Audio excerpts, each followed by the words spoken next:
Hello guys, welcome to the CA consult learning classes. So आज आ गए हम अपने लेक्चर नंबर 7 पे of the insolvency in the bankruptcy code 2016। So let's begin. देखिए, कल तक मैंने आपको लिक्विडेशन के बारे में सब कुछ समझा दिया था। आज हम अपना बिगिन करते हैं पीपीआईआरपी का प्रोसेस, बोले तो pre plan insolvency resolution process. देखो, पीपीआईआरपी को समझने से पहले हम एक स्टोरी समझते हैं। हुआ क्या था, अब तक हम सीआईआरपी कर रहे थे अपने कॉर्पोरेट डेटर का, लेकिन आप समझिए कि कॉर्पोरेट डेटर का जब हम सीआईआरपी प्रोसेस करते हैं तो उसमें जो हमारी टाइम लिमिट होती है वो होती है 180 डेज प्लस में 90 डेज। इस हिसाब से जो हमारी टाइम लिमिट हो जाती है वो 270 डेज में होती है। अगर 180 दिन में कंप्लीट हो गया तो ठीक है, नहीं तो फिर 90 डेज का आप एक्सटेंशन ले लेते हो एजुकेटिंग ऑथोरिटी से। इस हिसाब से 270 दिन का सीआईआरपी प्रोसेस चलता है। लेकिन आप इसी तरफ समझिए, अगर जो भी हमारा कॉर्पोरेट डेटा है वो अगर छोटी एंटिटी है, बोले तो micro small and medium enterprise है, तो भाई एक चीज बताइए, आपको अननेसेसरी उसको इतना वास्ट टाइम, इतना एक्सटेंशन क्यों प्रोवाइड किया जाए। तो इसलिए हम सीआईआरपी का जो प्रोसेस होता है वो बहुत ही लंबा होता है, बहुत ही डिले हो जाएगा अगर हमारी जो micro small and medium enterprise होती है। इसलिए हमने एमएसएमई के लिए एक शॉर्टर रास्ता निकाला, जिसको हमने नाम दिया pre package insolvency resolution plan. देखो, 180 डेज टू लॉन्ग थे हमारे सीआईआरपी प्रोसेस के लिए, इसलिए हमने जो एक प्रोसेस निकाला pre package insolvency resolution plan. इसमें जो टाइम लिमिट होती है वो होती है आपकी 90 डेज प्लस 30 डेज, बोले तो 120 डेज। 90 डेज में आपको आपका रिजोल्यूशन प्लान एजुकेटिंग अथॉरिटी को जमा करना पड़ता है, 30 दिनों में वो आपका अप्रूव करके देती है। जबकि हमारा जो सीआईआरपी प्रोसेस होता है वो 180 डेज प्लस 90 डेज का होता है। इस हिसाब से जो हमारा सीआईआरपी प्रोसेस होता है वो 270 डेज का होता है, जबकि हमारा pre package insolvency resolution plan कुल मिला के 120 डेज का होता है। इसलिए हमने एमएसएमई के लिए pre package insolvency resolution plan उनके लिए ही डेवलप किया है स्पेशली। अब देखो, दूसरा रीजन क्या था पीपीआईआरपी को लाने के पीछे, वो ये था कि जब हम सीआईआरपी प्रोसेस होता है तो आपने देखा था कि हम हमारा जो कॉर्पोरेट डेटा है उसका सारा मैनेजमेंट वगैरह सब हमारा क्रेडिटर्स के हाथ में चला जाता है। बोले तो हमारा जो कॉर्पोरेट डेटा होता है वो क्रेडिटर से कंट्रोल में आता है। क्रेडिटर से कंट्रोल क्या आप, बट एक चीज आप सोचिए, क्या क्रेडिटर्स होते हैं वो कंपनी को एक्चुअली रिवाइव करना चाहेंगे, या वो उनके पास इतनी कैपेबिलिटी है कि वो रिवाइव कर सके कंपनी को। तो कंपनी को रिवाइव करने के लिए हमने पढ़ा था कि जितना भी कॉर्पोरेट डेटा का हमारा मैनेजमेंट वगैरह है वो सीओसी कमिटी ऑफ क्रेडिटर के पास चला जाता है। कमिटी ऑफ क्रेडिटर अपना जो आईआरपी होता है, आरपी होता है, उसके थ्रू उस कॉर्पोरेट डेटा को कंट्रोल करते हैं। इस हिसाब से जो क्रेडिटर्स इन कंट्रोल वाला मॉडल कंपनी में अप्लाई होता है। बट एक चीज आप सोचिए कि जो कमिटी ऑफ क्रेडिटर है भाई, वो इतना एक्सपर्ट नहीं, इतनी एक्सपर्टीज उसको नहीं है कि जो कॉर्पोरेट डेटा का जो बिजनेस, जैसे जेट एयरवेज की जो एयरक्राफ्ट है उसका बिजनेस है, वो उसको समझ पाए और उसको रिवाइव कर सके। इसलिए भी हमने पीआईआरपी की बहुत जरूरत पड़ी, क्योंकि जो हमारा क्रेडिटर्स इन कंट्रोल वाला मॉडल होता है वो तो सीआईआरपी वाला जो मॉडल होता है उससे ज्यादातर कंपनियां रिवाइव होने की जगह लिक्विडेशन के प्रोसेस में जा रही हैं। इसलिए ये हमारे जो लॉ मेकर्स हैं उन्होंने क्या एक नया कॉन्सेप्ट इंट्रोड्यूस किया जिसका नाम था PIRP process, pre package insolvency resolution process. इस प्रोसेस में देखो, जो हमारा जो कंट्रोल जा रहा था, मैनेजमेंट था, वो हमारा आरपी या आईआरपी के पास जा रहा था, जिसको हमारा कमिटी ऑफ क्रेडिटर्स चला रहे थे। लेकिन अब हमने इस पीपीआईआरपी के प्रोसेस में जो मैनेजमेंट का कंट्रोल है वो अपने पास ही रखा, डेटा इन कंट्रोल ही रखा। जैसे जेट एयरवेज की जो हमने सीईओ थे हमारे नरेश गोयल जी थे, उनको हमने एक तरीके से सस्पेंड कर दिया था। अब उनको सस्पेंड नहीं करेंगे, हम नरेश गोयल जी ही अपनी जो जेट एयरवेज है उसको कंटिन्यू करेंगे, उसको रिवाइव करेंगे। इसलिए दो मेन रीजन थे, सबसे पहला टाइम का रीजन था, दूसरा मेन रीजन था कि डेटा क्रेडिटर इन कंट्रोल के हाथ में कंपनी जा रही है तो क्रेडिटर्स तो भैया रिवाइव करके देंगे नहीं।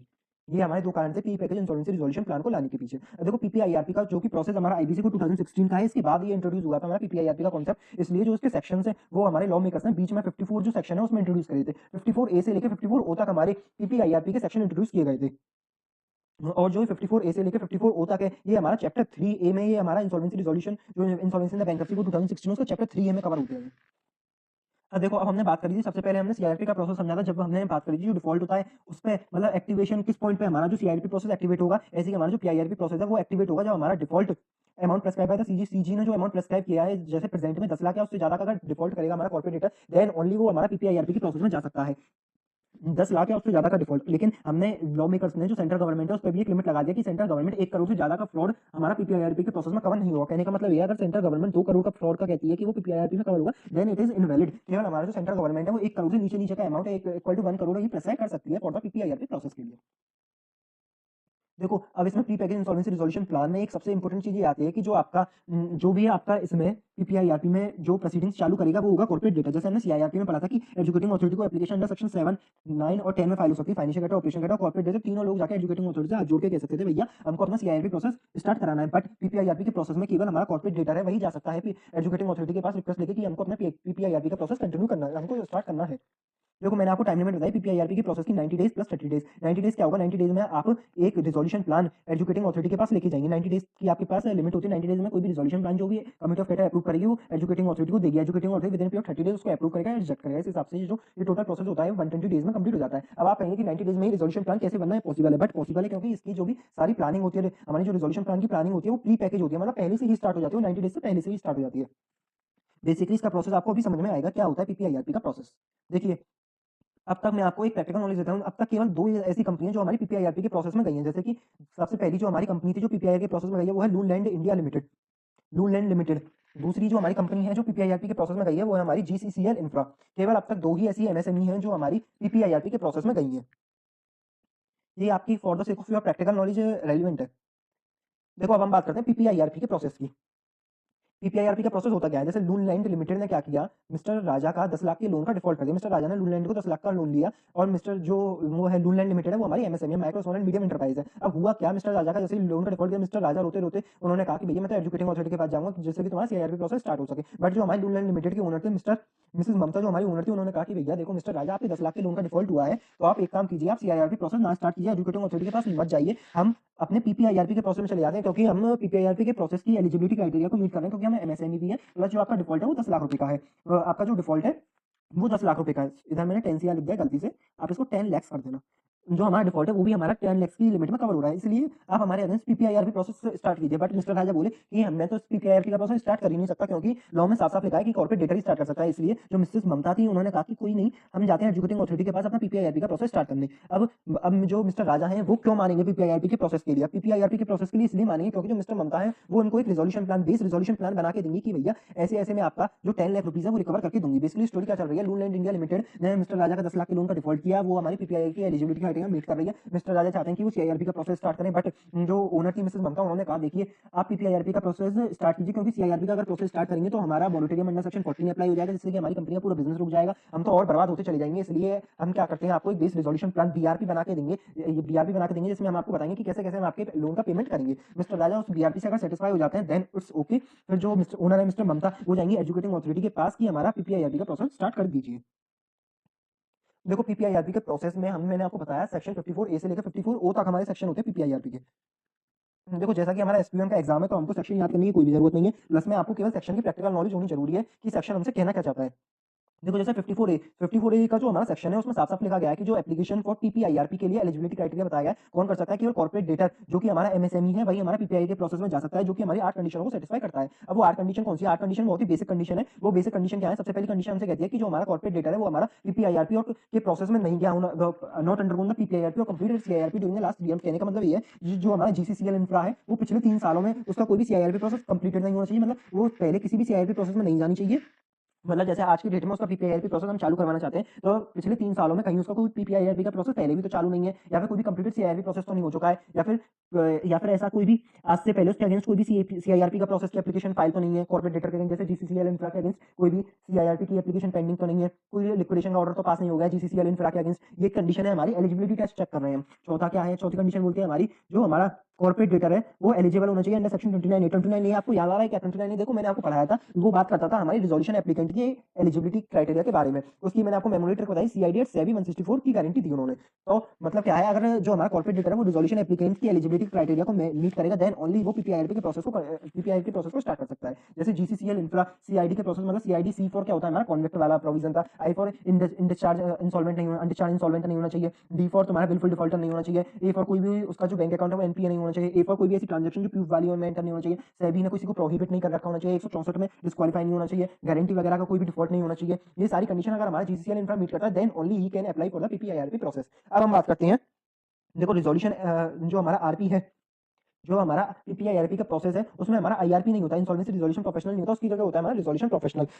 सीआईआरपी के प्रोसेस में सबसे पहले हमने बात करी थी आईआरपी की, बट जब हम पीपीआईआरपी के प्रोसेस की बात करते हैं देन हम बात करेंगे अपने रिजोल्यूशन प्रोफेशनल की। अब जो भी हमारा रिजोल्यूशन प्रोफेशनल वो कंटिन्यू करेगा पीपीआईआरपी का प्रोसेस, वो प्रपोज होना चाहिए हमारा फाइनेंशियल क्रेडिटर्स के द्वारा। कहने का मतलब क्या है, जब भी हमारा पीपीआईआरपी का प्रोसेस बिगिन होगा तो हमारा जो रिजोल्यूशन प्रोफेशनल होगा वो प्रपोज किया जाना चाहिए हमारे फाइनेंशियल क्रेडिटर्स के द्वारा, प्लस में वो जो बंदा प्रपोज किया गया है वो हमारे more than 66% equal to more than 66% of the financial creditor in value के द्वारा अप्रूव भी होना चाहिए।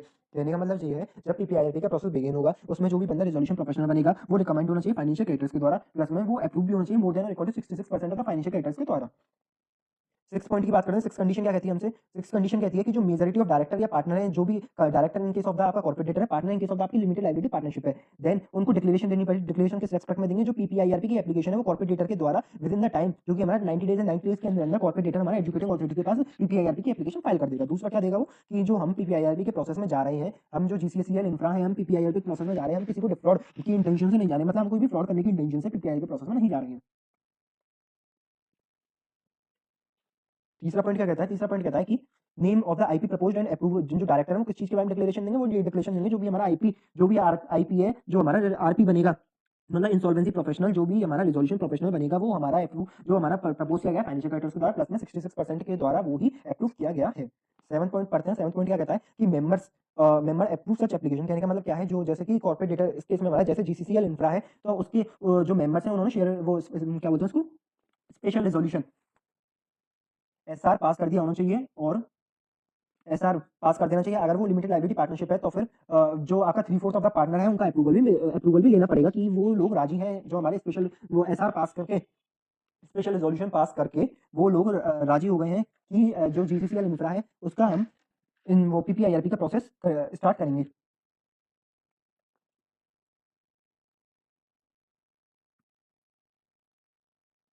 हाँ, तो मैं आपको ये 7 पॉइंट बता रहा था। 7 पॉइंट क्या कहता है कि आपको पीपीआईआरपी के प्रोसेस को फाइल करने से पहले जो कॉर्पोरेट डेटर है उसको अपने मेंबर्स का एसआर पास करवा के लेना पड़ेगा। अगर वो एलएलपी है तो उसके 3/4 पार्टनर उसको अप्रूव करेंगे, जब भी वो पीपीआईआरपी के प्रोसेस में जा सकता है। 8वां पॉइंट क्या कहता है, 8वीं कंडीशन कहती है हमसे कि अप्रूवल ऑफ मोर देन और equal to 66% of the financial creditor का चाहिएगा। अब जो हम पीपीआईआर के प्रोसेस में जाना तो चाहते हैं, लेकिन आपको जीसीसीएल इंफ्रा को जो उसके फाइनेंशियल क्रेडिटर्स हैं उनका भी अप्रूवल लेना पड़ेगा कि हम पीपीआईआर के प्रोसेस में जाना चाहते हैं। आप हमको अप्रूवल दीजिए इस चीज का। More than equal to 66% of the financial creditors का अप्रूवल लगेगा। अब देखो अप्रूवल लेना है फाइनेंशियल क्रेडिटर्स, तो फाइनेंशियल क्रेडिटर्स को कुछ प्रोवाइड भी कराना पड़ेगा। अप्रूवल लेने के लिए फाइनेंशियल क्रेडिटर्स इन्फॉर्मेशन भी तो मांगेंगे। अब देखो इन्फॉर्मेशन क्या देंगे उनको, डिक्लेरेशन देंगे कि बोर्ड जो हमारा बोर्ड ऑफ डायरेक्टर्स है, जो उन्होंने तीन देखो बोर्ड ऑफ डायरेक्टर ने हमारी 3 डिक्लेरेशन दी थी कि पीपीआईआरपी ने का जो एप्लीकेशन है कॉर्पोरेट डेटा टाइमली फाइल कर देगा, प्लस में कोई भी डिफॉल्ट करने का इंटेंशन नहीं है, प्लस में जो नेम प्रपोज किया है और अप्रूव किया है फाइनेंशियल क्रेडिटर्स ने किया है। ये सारी इन्फॉर्मेशन आपको बतानी पड़ेगी किसको, ये बतानी पड़ेगी आपको अपने उसको फाइनेंशियल क्रेडिटर्स को। प्लस में आपको बताना पड़ेगा फाइनेंशियल क्रेडिटर्स को कि भैया जो एसआर है, हमारे मेंबर्स ने एसआर स्पेशल रिजोल्यूशन पास कर दिया है। प्लस में उनको बताना पड़ेगा base resolution plan financial creditor को, जिससे कि वो अप्रूव कर पाए, और अगर रेलेवेंट इन्फॉर्मेशन होगी वो आपको बतानी पड़ेगी। देन ओनली जो हमारे financial creditor more than equal to 66% आपको अप्रूव कर देंगे,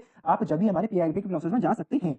तो ये हो गया हमारा 54A सेक्शन। 54A में हमने 8 कंडीशन पढ़ी। सबसे पहले कोई भी आपका प्रीवियस सीआईआरपी का प्रोसेस वो नहीं चलना चाहिए, कोई भी पहले लिक्विडेशन नहीं हुआ होना चाहिए कंपनी का, कोई भी जो आपकी कॉर्पोरेट डेटा है वो एलिजिबल होना चाहिए अंडर सेक्शन 29A, और जो रिजोल्यूशन प्रोफेशनल आप अपॉइंट करेंगे वो प्रपोज करना चाहिए फाइनेंशियल क्रेडिटर के द्वारा, और अप्रूव भी होना चाहिए more than 66% of the financial creditors के द्वारा। और जो मेजॉरिटी है मेजॉरिटी ऑफ द डायरेक्टर्स को ये डिक्लेरेशन देनी है कि पीपीआईआरपी की application with in the time file कर दी जाएगी एजुकेटिंग अथॉरिटी के पास, डिफॉल्ट करने का हमारा इंटेंशन नहीं है। प्लस में जो आईपी प्रपोजर अपॉइंटेड है वो फाइनेंशियल क्रेडिटर्स के द्वारा अप्रूव है, और मेंबर्स का जो हमने एसआर पास कर लिया तभी हम पीआईआरपी के प्रोसेस में आए हैं। और 8वां वो कंडीशन का 8वां जो एलिजिबिलिटी टेस्ट है वो कहता है कि आपने फाइनेंशियल क्रेडिटर्स का more than equal to 66% of the financial creditors का भी आपने अप्रूवल ले लिया है after giving the relevant information. वो रेलेवेंट इन्फॉर्मेशन क्या है कि डिक्लेरेशन दे दिया आपने बोर्ड का, एसआर उनको दे दिया है, एसआर की कॉपी दे दी है, प्लस में बेस रिजोल्यूशन प्लान बता दिया और इन्फॉर्मेशन आपने उनको बता दी है। ये आता है हमारा सेक्शन नंबर 54A कंप्लीटेड हो जाता है। अब हम बात करते हैं सेक्शन नंबर 54B की।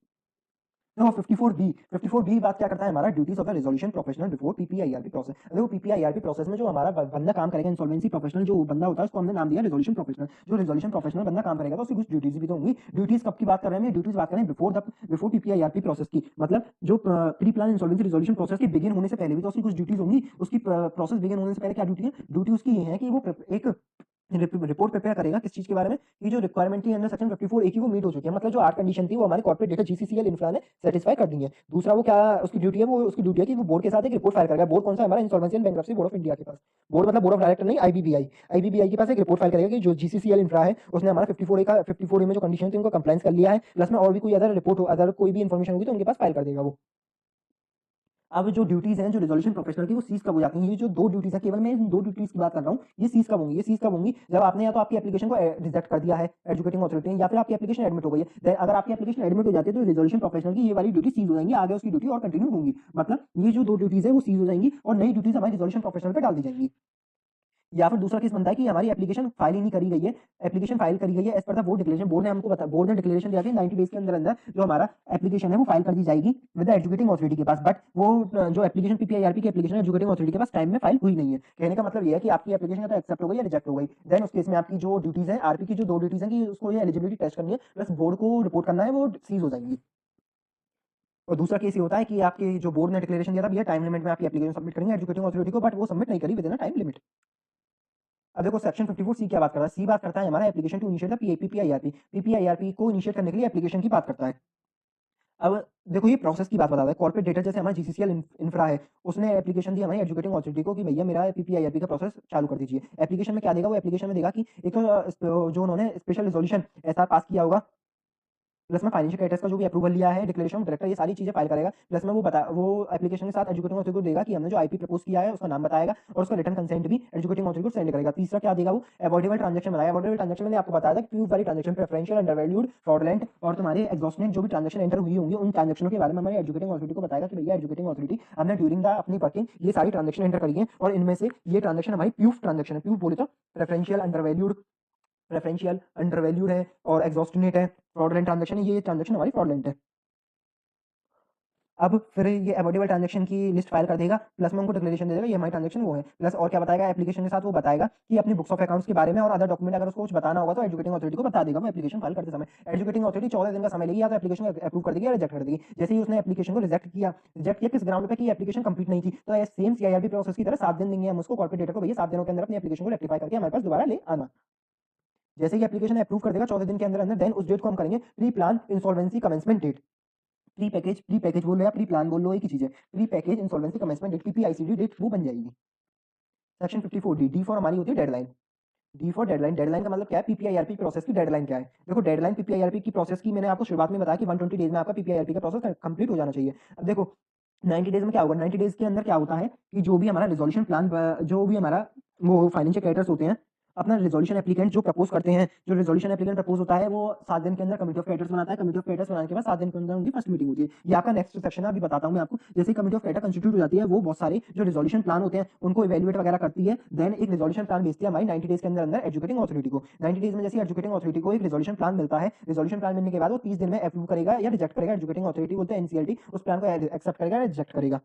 If no resolution plan then file application करेंगे एजुकेटिंग अथॉरिटी के पास और रिजेक्शन का ऑर्डर ले लेंगे। कहने का मतलब ये है कि अगर 90 दिनों के अंदर अंदर आपने एजुकेटिंग अथॉरिटी को कोई भी रिजोल्यूशन प्लान सबमिट नहीं किया, देन जो हमारा रिजोल्यूशन प्रोफेशनल होगा वो एप्लीकेशन फाइल करेगा एजुकेटिंग अथॉरिटी के पास कि भैया हमारे पास कोई भी रिजोल्यूशन प्लान नहीं है, आप हमारी जो वो है कॉर्पोरेट डेटा है जीसीसीएल इंफ्रा का एक वो पास कर दीजिए, लिक्विडेशन का ऑर्डर पास कर दीजिए।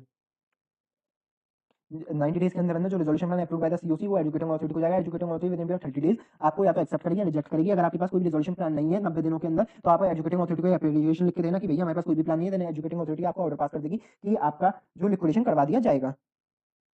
या फिर आप उस पर एप्लीकेशन फाइल कर सकते हैं कि हमको टर्मिनेशन चाहिए आपका पीपीआईएलपी प्रोसेस से। आप चिंता मत कीजिए, आपको कोई भी सेक्शन अगर समझ नहीं आ जाए तो मैं आपकी जैसे ही ये सीरीज कंप्लीट हो जाएगी, मोस्ट प्रोबेबली इसके बाद एक लेक्चर और लगेगा, आपका आईबीसी को 2016 कंप्लीट हो जाएगा। देन मैं आपको एक फास्ट ट्रैक लेक्चर लूंगा, जिस फास्ट ट्रैक लेक्चर में आपकी अभी से शुरुआत से लेकर अब तक मैंने जितना भी कोर्स आपको पढ़ाया है वो एक ही लेक्चर में कंप्लीट हो जाएगा। प्लस वो लेक्चर आपको आपकी एक एग्जाम से पहले देख जाएंगे तो आप श्योर पास हो ही जाएंगे विद एग्जाम्पशन। सो देखते हैं अपना सेक्शन नंबर 54E। 54E किस बारे में बात करता है, देखो 54E बात करता है अपना मोरेटोरियम एंड पब्लिक अनाउंसमेंट की। देखो हमने पढ़ा था सीआईआरपी के प्रोसेस में मोरेटोरियम अंडर सेक्शन 14 और पब्लिक अनाउंसमेंट अंडर 15। देखो सेम जैसे आपका पीपीआईआरपी प्रोसेस में जो भी एप्लीकेशन फाइल करी आपने एजुकेटिंग अथॉरिटी के पास, एजुकेटिंग अथॉरिटी ने with in period of 14 days अगर आपकी एप्लीकेशन एक्सेप्ट कर ली, देन उस डेट को हमने नाम दिया pre plan insolvency commencement date. जैसे ही वो डेट आती है उस डेट से आपका moratorium under section 14 as it is apply हो जाता है। और कब तक चलता है, चलता ही आपका जब तक आपका पीपीआईआरपी प्रोसेस खत्म नहीं हो जाता। और उसी दिन हमारा पब्लिक अनाउंसमेंट करता है अंडर सेक्शन 15 में रिजोल्यूशन प्रोफेशनल। अब जैसे ही हमारा पीपीआईसीडी की डेट होती है, pre plan insolvency commencement date होती है, उसी दिन जो हमारा प्रपोज्ड आरपी होता है वही हमारा आरपी बन जाता है। जैसे प्रपोज आईपी, जो भी आईपी प्रपोज किया गया होगा वो हमारा आरपी बन जाता है। अगर जो हमारा प्रपोज आईपी है वो आरपी नहीं बन पाता क्योंकि उसके अगेंस्ट डिसिप्लिनरी प्रोसीडिंग इनिशिएट हो रखी है, देन हम जाएंगे बोर्ड के पास। बोर्ड कौन सा है अपना, insolvency and bankruptcy board of India के पास। Insolvency and bankruptcy board of India within period of 10 days वही प्रोसेस चलेगा, वो आपको एक नेम सजेस्ट कर देगा। देन एजुकेटिंग अथॉरिटी उस बंदे को हमारा रिजोल्यूशन प्रोफेशनल बना देगी। ठीक है जी, फिर आगे चलते हैं अपने सेक्शन नंबर 54F की तरफ। 54F क्या बात करता है, F फॉर फर्दर ड्यूटीज। अभी हमने पढ़ा था 54B में before commencement duties of resolution professional. अब हम बात कर रहे हैं जो रिजोल्यूशन प्रोफेशनल जब उसकी वो ड्यूटीज हमने पढ़ी थी, वो पढ़ी थी हमारे before insolvency commencement date. Pre plan insolvency commencement date से पहले की ड्यूटी थी। अब जैसे ही एजुकेटिंग अथॉरिटी ने हमारी एप्लीकेशन एक्सेप्ट कर ली उसके बाद भी तो हमारी रिजोल्यूशन प्रोफेशनल की ड्यूटीज होंगी। अब वो ड्यूटीज आती हैं सर 54F में। ड्यूटीज क्या है हमारी रिजोल्यूशन प्रोफेशनल की, वो सारे क्लेम्स को कोलेट करेगा, जो क्लेम से रिलेटेड कई सारी ड्यूटीज है, क्लेम्स को कोलेट करेगा, उनको वेरीफाई करेगा। मतलब जो भी क्लेम्स हमारे कॉर्पोरेट डेटा जीसीसीएल इंफ्रा ने कोलेट करें उनको वेरीफाई करके देगा। प्लस में जो लिस्ट है कॉर्पोरेट क्लेम्स की उसको रेगुलरली अपडेट करता रहेगा हमारा जो रिजोल्यूशन प्रोफेशनल है। और क्या करेगा रिजोल्यूशन प्रोफेशनल, वो करेगा हमारा जो क्रेडिटर्स को इन्फॉर्मेशन भेजेगा कि भैया अपने क्लेम्स हमको दो, और कोई भी अदर इन्फॉर्मेशन है वो करेगा क्लेम से रिलेटेड। और उसकी क्या ड्यूटी आती है हमारी, रिजोल्यूशन प्रोफेशनल की वो आती है कि कॉर्पोरेट डेटर्स के जो भी अफेयर्स हैं, अब जो मैनेज कर अब याद रखना इधर जो कॉर्पोरेट डेटर के अफेयर जो मैनेज कर रहा है वो खुद कॉर्पोरेट डेटर के जो प्रमोटर डायरेक्टर है वही मैनेज कर रहे हैं, क्योंकि हमने बात करी थी डेटर इन कंट्रोल मॉडल है, तो फिर डेटर इन कंट्रोल मॉडल में जो जीसीसीएल इंफ्रा के सीईओ वगैरह होंगे वही कंपनी को मैनेज कर रहे हैं, बट उस पे मॉनिटर कौन करेगा? मॉनिटर करेगा हमारा रिजोल्यूशन प्रोफेशनल। याद कर रखना कंपनी को मैनेज कर रहा है हमारा कॉर्पोरेट डेटर के सीईओ वगैरह प्रमोटर डायरेक्टर मैनेज कर रहे हैं, बट जो मॉनिटर कर रहा है वो हमारा कौन बंदा है? वो रिजोल्यूशन प्रोफेशनल। रिजोल्यूशन प्रोफेशनल उनको बिजनेस को कंटिन्यूअसली मॉनिटर करता रहेगा। और उसके ऊपर क्या ड्यूटी है? हमारे रिजोल्यूशन प्रोफेशनल के ऊपर ड्यूटी है कि वो जैसे ही पीपीआईसीडी डेट के 7 दिनों के अंदर कमिटी ऑफ क्रेडिटर बनाएगा, पीपीआईसीडी डेट के 7 दिनों के अंदर कमिटी ऑफ क्रेडिटर बनाएगा, उसको कॉन्स्टिट्यूट करेगा, प्लस में कमिटी ऑफ क्रेडिटर्स को बताएगा अगर कोई भी हमारा जो कॉर्पोरेट डेटा जीसीसीएल इंफ्रा ने कोई भी अपनी ब्रीच ऑफ ड्यूटी या ऑब्लिगेशन का ब्रीच किया है, देन उसको इमीडिएटली इन्फॉर्म करेगा कमिटी ऑफ क्रेडिटर को, भैया जीसीसीएल इंफ्रा कोई भी हमारे मिस स्टेटमेंट में या फ्रॉड वगैरह में एंगेज है। और उसकी और क्या ड्यूटी आती है? जो भी प्रिलिमिनरी इन्फॉर्मेशन मेमोरेंडम है अंडर सेक्शन 54G, उससे वो इन्फॉर्मेशन मेमोरेंडम बनाएगा। मतलब कहने का क्या है, जैसे ही आपका इंसॉल्वेंसी कमेंसमेंट डेट होती है with in a period of 2 days, जो हमारा कॉर्पोरेट डेटा है जैसे जीसीसीएल इंफ्रा 2 चीजें देता है 2 दिनों के अंदर, किसको देगा? रिजोल्यूशन प्रोफेशनल को 2 चीजें देता है। क्या चीजें देता है? एक तो हमारा pre plan information memorandum, preliminary information memorandum देगा, प्लस में लिस्ट ऑफ क्लेम। 2 चीजें देता है वो। देखो ये सेपरेट सेक्शन है लेकिन मैं आपको लिंक करके बता रहा हूँ। 2 चीजें देता है, उनमें से एक चीज होती है preliminary information memorandum. Preliminary information memorandum एक ऐसा स्टेटमेंट होता है जिसमें कंपनी कॉर्पोरेट डेटा के बारे में एक रेलेवेंट इन्फॉर्मेशन लिखी हुई होती है। उस रेलेवेंट इन्फॉर्मेशन से लेके हमारा जो रिजोल्यूशन प्रोफेशनल है वो इन्फॉर्मेशन मेमोरेंडम बना के देगा। ये उसकी ड्यूटीज है। पावर की बात करते हैं तो पावर क्या है रिजोल्यूशन प्रोफेशनल की? भैया देखो मैनेज कर रहा है कंपनी के सीईओ डायरेक्टर, वो सब उसको मैनेज करे, बट मॉनिटर करने की जिम्मेदारी तुमको दी है, तो भैया तुमको एक्सेस भी मिलना चाहिए। एक्सेस होगा उसको, जो रिजोल्यूशन प्रोफेशनल है उसको एक्सेस होगा सारे books of account records information का, प्लस में जो इन्फॉर्मेशन यूटिलिटी में कोई भी इन्फॉर्मेशन इलेक्ट्रॉनिकली फाइल है तो उसका भी एक्सेस हमारे रिजोल्यूशन प्रोफेशनल को होगा। प्लस उसके पास एक्सेस होगा to attend the board meeting, board की मीटिंग को अटेंड करने के लिए भी उसके पास पावर है। बोर्ड इधर कौन सा है? हमारा बोर्ड ऑफ डायरेक्टर्स की जो भी मीटिंग होगी उसको अटेंड करने की भी तुम्हारे पास राइट अधिकार है। और उसके पास क्या अधिकार है? कोई भी गवर्नमेंट के पास हमारी कॉर्पोरेट डेटा जीसीसीएल इंफ्रा का कोई भी रिकॉर्ड है या फिर अकाउंटेंट या ऑडिटर्स के पास जो भी रिकॉर्ड है उसके पास उसका एक्सेस भी हमारा जो रिजोल्यूशन प्रोफेशनल है उसके पास एक पावर है कि उनका भी एक्सेस वो ले सकता है। फिर दूसरा पॉइंट क्या आता है? दूसरा पॉइंट कह रहा है हमसे कि उसके पास राइट है, उसके पास पावर है कि वो सारी information with respect to assets liability and operation of corporate debtor GCCL infra की सारी असेट लायबिलिटी की इन्फॉर्मेशन कलेक्ट कर सके, जिससे कि वो उसकी फाइनेंशियल पोजीशन प्लस में existence of the proof transaction के बारे में जान सके। अब देखो मैंने आपको बताया कि जो हमारा रिजोल्यूशन प्रोफेशनल है वो वही सारे काम करता है, तो वो वही सारे काम करता है उसकी आईपी प्रोसेस में करता है, बट इसमें एडवांस वे में करता है। एडवांस वे में मतलब क्या है कि अब वो केवल चेकिंग वाला काम करता है कि फाइनेंशियल पोजीशन को चेक करने के लिए प्रूफ ट्रांजैक्शन एग्जिस्ट करती है या नहीं करती है, इनके लिए उसके पास फुल एक्सेस है कि जो हमारा कॉर्पोरेट डेटा है उसके एसेट लायबिलिटीज के बारे में वो इन्फॉर्मेशन कलेक्ट कर सकता है। प्लस में जो इन्फॉर्मेशन कलेक्ट कर रहा है वो फाइनेंशियल पोजीशन वगैरह जानने के लिए वो कब तक कर सकता है? लास्ट 2 ईयर की ऑपरेशन है जो उसके लास्ट 2 ईयर की एसेट लायबिलिटीज के रेस्पेक्ट में इन्फॉर्मेशन कलेक्ट कर सकता है। Financial and operation payment for the last year, मतलब पिछले 2 सालों से में जो भी इसने फाइनेंशियल या ऑपरेशन पेमेंट करे उनके बारे में इन्फॉर्मेशन कलेक्ट कर सकता है। कोई भी अदर ऑपरेशन है ड्यूरिंग द लास्ट 2 ईयर उसके बारे में भी इन्फॉर्मेशन कलेक्ट कर सकता है। ये सारी आती है हमारी powers and the duties of the माने पीपीआईआरपी के प्रोसेस में रिजोल्यूशन प्रोफेशनल की अंडर द सेक्शन 54F। आपको पहले बता दिया, सेक्शन याद करने की आपको जरूरत नहीं है। Then moving ahead to the next section.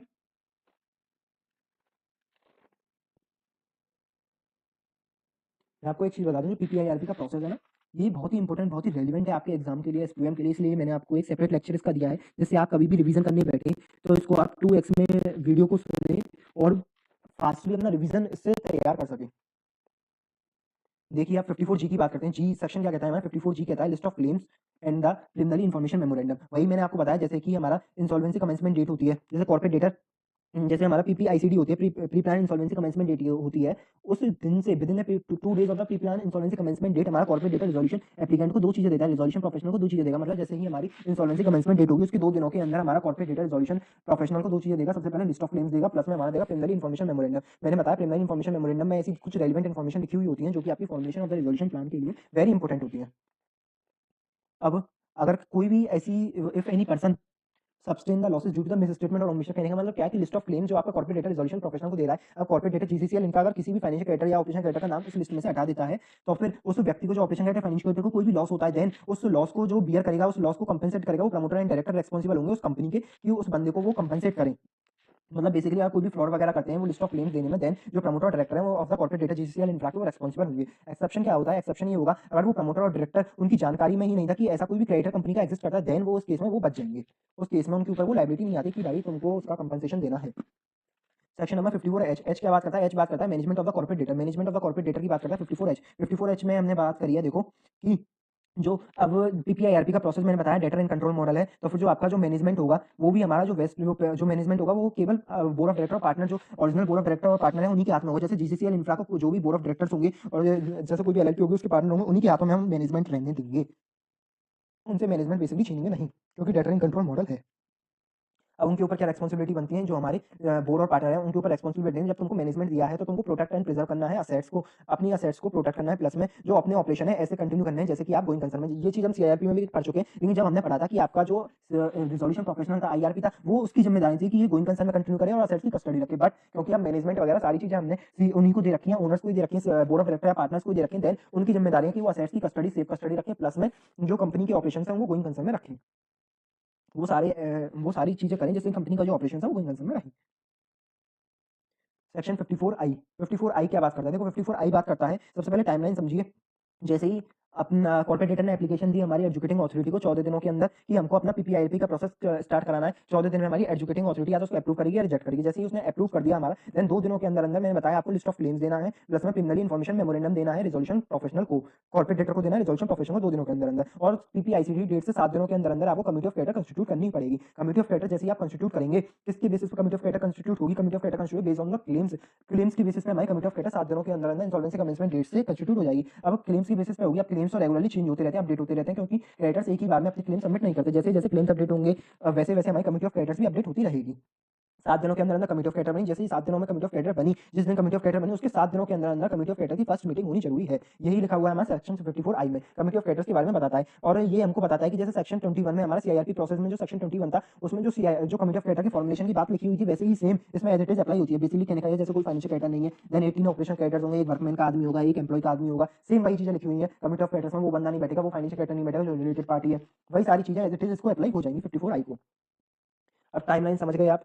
सबसे पहले जो हमारा कॉर्पोरेट डेटर है उसने एप्लीकेशन दी, 14 दिनों के अंदर एजुकेटिंग अथॉरिटी उसको अप्रूव करेगा, रिजेक्ट करेगा। अगर आपकी एप्लीकेशन रिजेक्ट करती है ऑन द बेसिस क्योंकि एप्लीकेशन कंप्लीट नहीं है, 7 दिन का टाइम लेगा, आप अपनी एप्लीकेशन को रेक्टिफाई कर लो। अगर आपकी एप्लीकेशन एक्सेप्ट कर दिया, एक्सेप्ट करने के बाद 2 दिनों के अंदर अंदर आपको रिजोल्यूशन प्रोफेशनल को 2 चीज देनी पड़ेंगी। एक तो सबसे पहले आप दोगे लिस्ट ऑफ क्लेम्स, दूसरा दोगे प्रिलिमिनरी इन्फॉर्मेशन मेमोरेंडम और insolvency commencement date. Pre plan insolvency commencement date से 7 दिनों के अंदर अंदर कमिटी ऑफ क्रेडिटर्स बनेगी। कमिटी ऑफ क्रेडिटर्स के बनने से 7 दिनों के अंदर अंदर आपको क्या करना है? आपको उसकी कमिटी ऑफ क्रेडिटर की फर्स्ट मीटिंग बुलानी है। सो यहाँ तक होती है अपने सेक्शन नंबर 54 आई तक कंप्लीट करते हैं हम। अब चलते हैं अपने सेक्शन नंबर 54 जे की तरफ।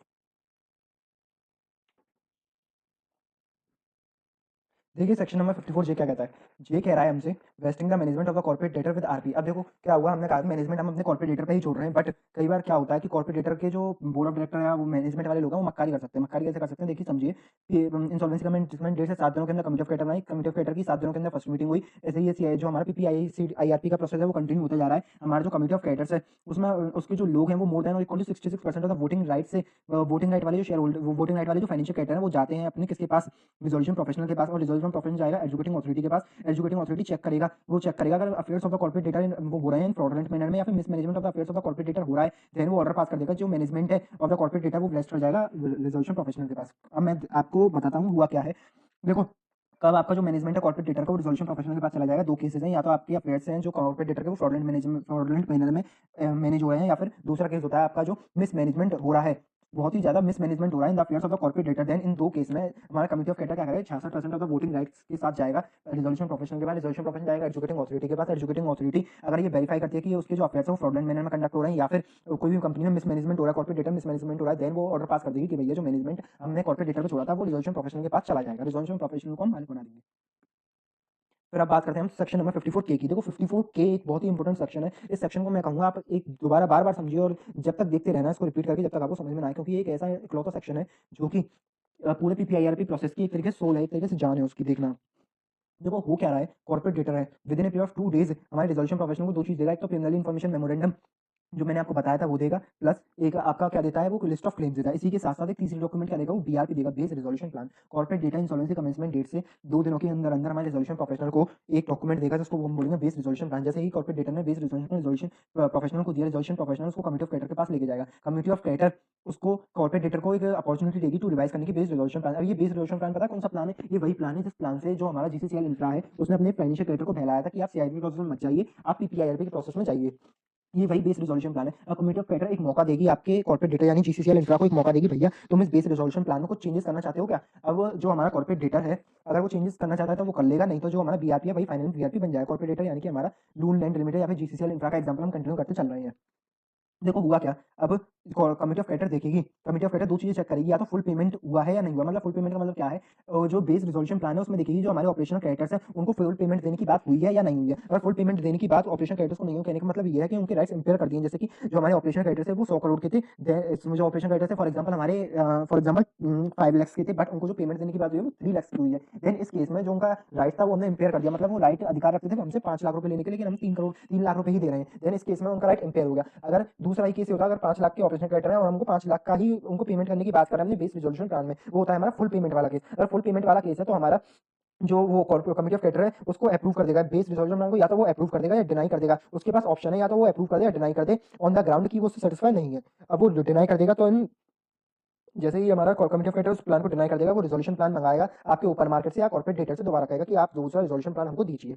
अब देखिए दूसरी कंडीशन क्या होती है। दूसरी कंडीशन ये होती है जैसे कि आपका ऑपरेशन क्रेडिटर का राइट इंपेयर कर दिया, मतलब उनको फुल पेमेंट देने की बात नहीं करी। देन इसमें इस कंडीशन में कमिटी ऑफ क्रेडिटर्स के पास लायबिलिटी हो जाती है कि वो उस प्लान को एक्सेप्ट तो कर ही नहीं सकते, उसको डिनाई करेंगे। उस बेस रिजोल्यूशन प्लान को वो डिनाई करेंगे। देन इन्वाइट करेंगे वो न्यू रिजोल्यूशन प्लान, वो न्यू रिजोल्यूशन प्लान इन्वाइट करेंगे। अब आपको मैंने एक चीज बताई, इसमें एक चीज बताना भूल गया कि जैसे ही फुल पेमेंट करेंगे आप या तो कमिटी ऑफ क्रेडिटर उसको एक्सेप्ट करेगी या रिजेक्ट करेगी, डिनाई कर देगी। डिनाई करेगी, देन वो डिनाई करती है, उसका सबसेक्शन याद रखना, सबसेक्शन 4 में वो डिनाई करती है। सबसेक्शन 4 में जब डिनाई करती है, वो डिनाई करती है क्योंकि उसको रीजनेबल नहीं लग रहा है, इस ग्राउंड पे वो डिनाई कर देती है। और जब आपका इंपेयर हो रहा है पेमेंट, देन वो तो डिनाई करेगी करेगी। देखिए भैया, जो हमारा कमिटी ऑफ क्रेडिटर्स ने अप्रूव नहीं किया बीआरपी को, दो ग्राउंड हो सकते हैं, या तो वो जो बेस रिजोल्यूशन प्लान है वो राइट्स को इंपेयर कर रहा है तो ऑपरेशन क्रेडिटर्स के को, या फिर सबसेक्शन 4 में जो हमारा सबसेक्शन 4 ये वाला है, ये वाला केस था जो डिनाई कर रही थी जो हमारा कमिटी ऑफ क्रेडिटर थी। इन दोनों केस में अगर हमारा बीआरपी डिनाई हो जाता है, देन जो रिजोल्यूशन प्रोफेशनल है वो क्या करेगा, वो इन्वाइट करेगा प्रोस्पेक्टिव रिजोल्यूशन एप्लीकेंट्स को, आओ भैया सबमिट करो रिजोल्यूशन प्लान, अपने अपने रिजोल्यूशन प्लान सबमिट करो to complete the BRP based resolution plan. से कंप्लीट करने के लिए आप अपने रिजोल्यूशन प्लान, मतलब कहने का कुछ नहीं है, इसको ध्यान में मतलब लीजिए, प्रैक्टिकली सोचिए। जैसे ही आपने बेस्ड रिजोल्यूशन प्लान रिजेक्ट किया, देन द रिजोल्यूशन प्रोफेशनल जाएगा ओपन मार्केट में, वो कहेगा भैया देखो हम अपने रिजोल्यूशन प्लान इनवाइट कर रहे हैं, इसलिए आप प्रोस्पेक्टिव रिजोल्यूशन एप्लीकेंट्स हैं उनको वो जो उसने प्रिलिमिनरी इन्फॉर्मेशन मेमोरेंडम से इन्फॉर्मेशन मेमोरेंडम बनाया, उस इन्फॉर्मेशन मेमोरेंडम को भेजेगा, जो प्रोस्पेक्टिव रिजोल्यूशन एप्लीकेंट्स है उनको भेजेगा। और जो उनमें से कुछ लोग ऐसे होंगे, जो पीआरएस में से कुछ रिजोल्यूशन एप्लीकेंट्स ऐसे होंगे जो रिजोल्यूशन प्लान देंगे, कुछ लोग ऐसे होंगे। अब जो कुछ लोग हैं जो पीआरए से आरए कैसे बनेंगे, अगर वो कुछ सर्टेन कंडीशन सेटिस्फाई करते हैं, मतलब जैसे जो हमारा रिजोल्यूशन प्रोफेशनल ने जो कुछ कंडीशन सेटिस्फाई करने के लिए कहा होगा, जो पीआरए से उन कंडीशन को सेटिस्फाई कर देंगे तो वो हमारे रिजोल्यूशन एप्लीकेंट बन जाएंगे। जैसे ही वो रिजोल्यूशन एप्लीकेंट बन जाएंगे, रिजोल्यूशन एप्लीकेंट बनने के बाद वो रिजोल्यूशन प्रोफेशनल उनको क्या प्रोवाइड कराएगा, रिजोल्यूशन देखो दो बहुत ही बड़ा डिफरेंस है इसमें पीआरए और आरए में। मतलब प्रोस्पेक्टिव रिजोल्यूशन एप्लीकेंट्स वो होते हैं जिनको हम समझते हैं कि हमको रिजोल्यूशन प्लान दे सकते हैं, बट जो रिजोल्यूशन एप्लीकेंट्स वो लोग होते हैं जो हमको जिन्होंने हमको एक्चुअली में रिजोल्यूशन प्लान दिया है। अब देखो जो रिजोल्यूशन प्लान हमको मिला है, रिजोल्यूशन प्लान मिला है, देन रिजोल्यूशन प्रोफेशनल है वो एक चीज और बताएगा अपने रिजोल्यूशन एप्लीकेंट्स को, वो बताएगा कि किस ग्राउंड पे हम basis for the evaluation of the resolution plan, हम किस ग्राउंड पे आपका रिजोल्यूशन प्लान इवैल्यूएट करेंगे। प्लस में उनको रेलेवेंट इन्फॉर्मेशन, मतलब जो इन्फॉर्मेशन मेमोरेंडम मैंने आपको बताया वो दो चीजें देगा। वो क्या रहा है कि जैसे ही उन्होंने डिनाई कर दिया कि बीआरपी को हम नहीं एक्सेप्ट करेंगे, जो रिजोल्यूशन प्रोफेशनल गया पीआरएस के पास, पीआरएस में से कुछ आरएस बने, मतलब रिजोल्यूशन एप्लीकेंट बने। रिजोल्यूशन एप्लीकेंट्स को उसने दो चीजें बताई, एक तो किस ग्राउंड पे हम आपको आपका रिजोल्यूशन प्लान इवैल्यूएट करेंगे, दूसरा उसने बताया कि दूसरा उसने दिया उनको इन्फॉर्मेशन मेमोरेंडम, रेलेवेंट इन्फॉर्मेशन दी। अब देखिए जैसे ही हमारा रिजोल्यूशन एप्लीकेंट ने सबमिट किया resolution plan to resolution professional को, जैसे ही आरपी को प्लान मिला, वो आरपी क्या करेगा, सेम 30 सबसेक्शन 2 कोमिलो टेस्ट परफॉर्म करेगा। कोमिलो टेस्ट में हमने पढ़ा था कि कोमिलो टेस्ट में वो जो सबसेक्शन 30 वो सेक्शन 30 सबसेक्शन 2 जो था उसको परफॉर्म करेगा। उन सारी चीजों को देखेगा कि जो प्लान है वो ऑपरेशन क्रेडिटर्स के अगेंस्ट तो नहीं है, मैनेजमेंट उससे वॉयलेट तो नहीं हो रहा है, उसका प्रॉपर इंप्लीमेंटेशन हो भी सकता है या नहीं हो सकता, उसका आई फॉर इंप्लीमेंटेशन हो सकता है नहीं हो सकता, in compliance with the law है या नहीं है, कुछ अदर चीजें हैं वो भी परफॉर्म करके देखेगा। बेसिकली ये सारी चीजें वो देखेगा रिजोल्यूशन प्रोफेशनल।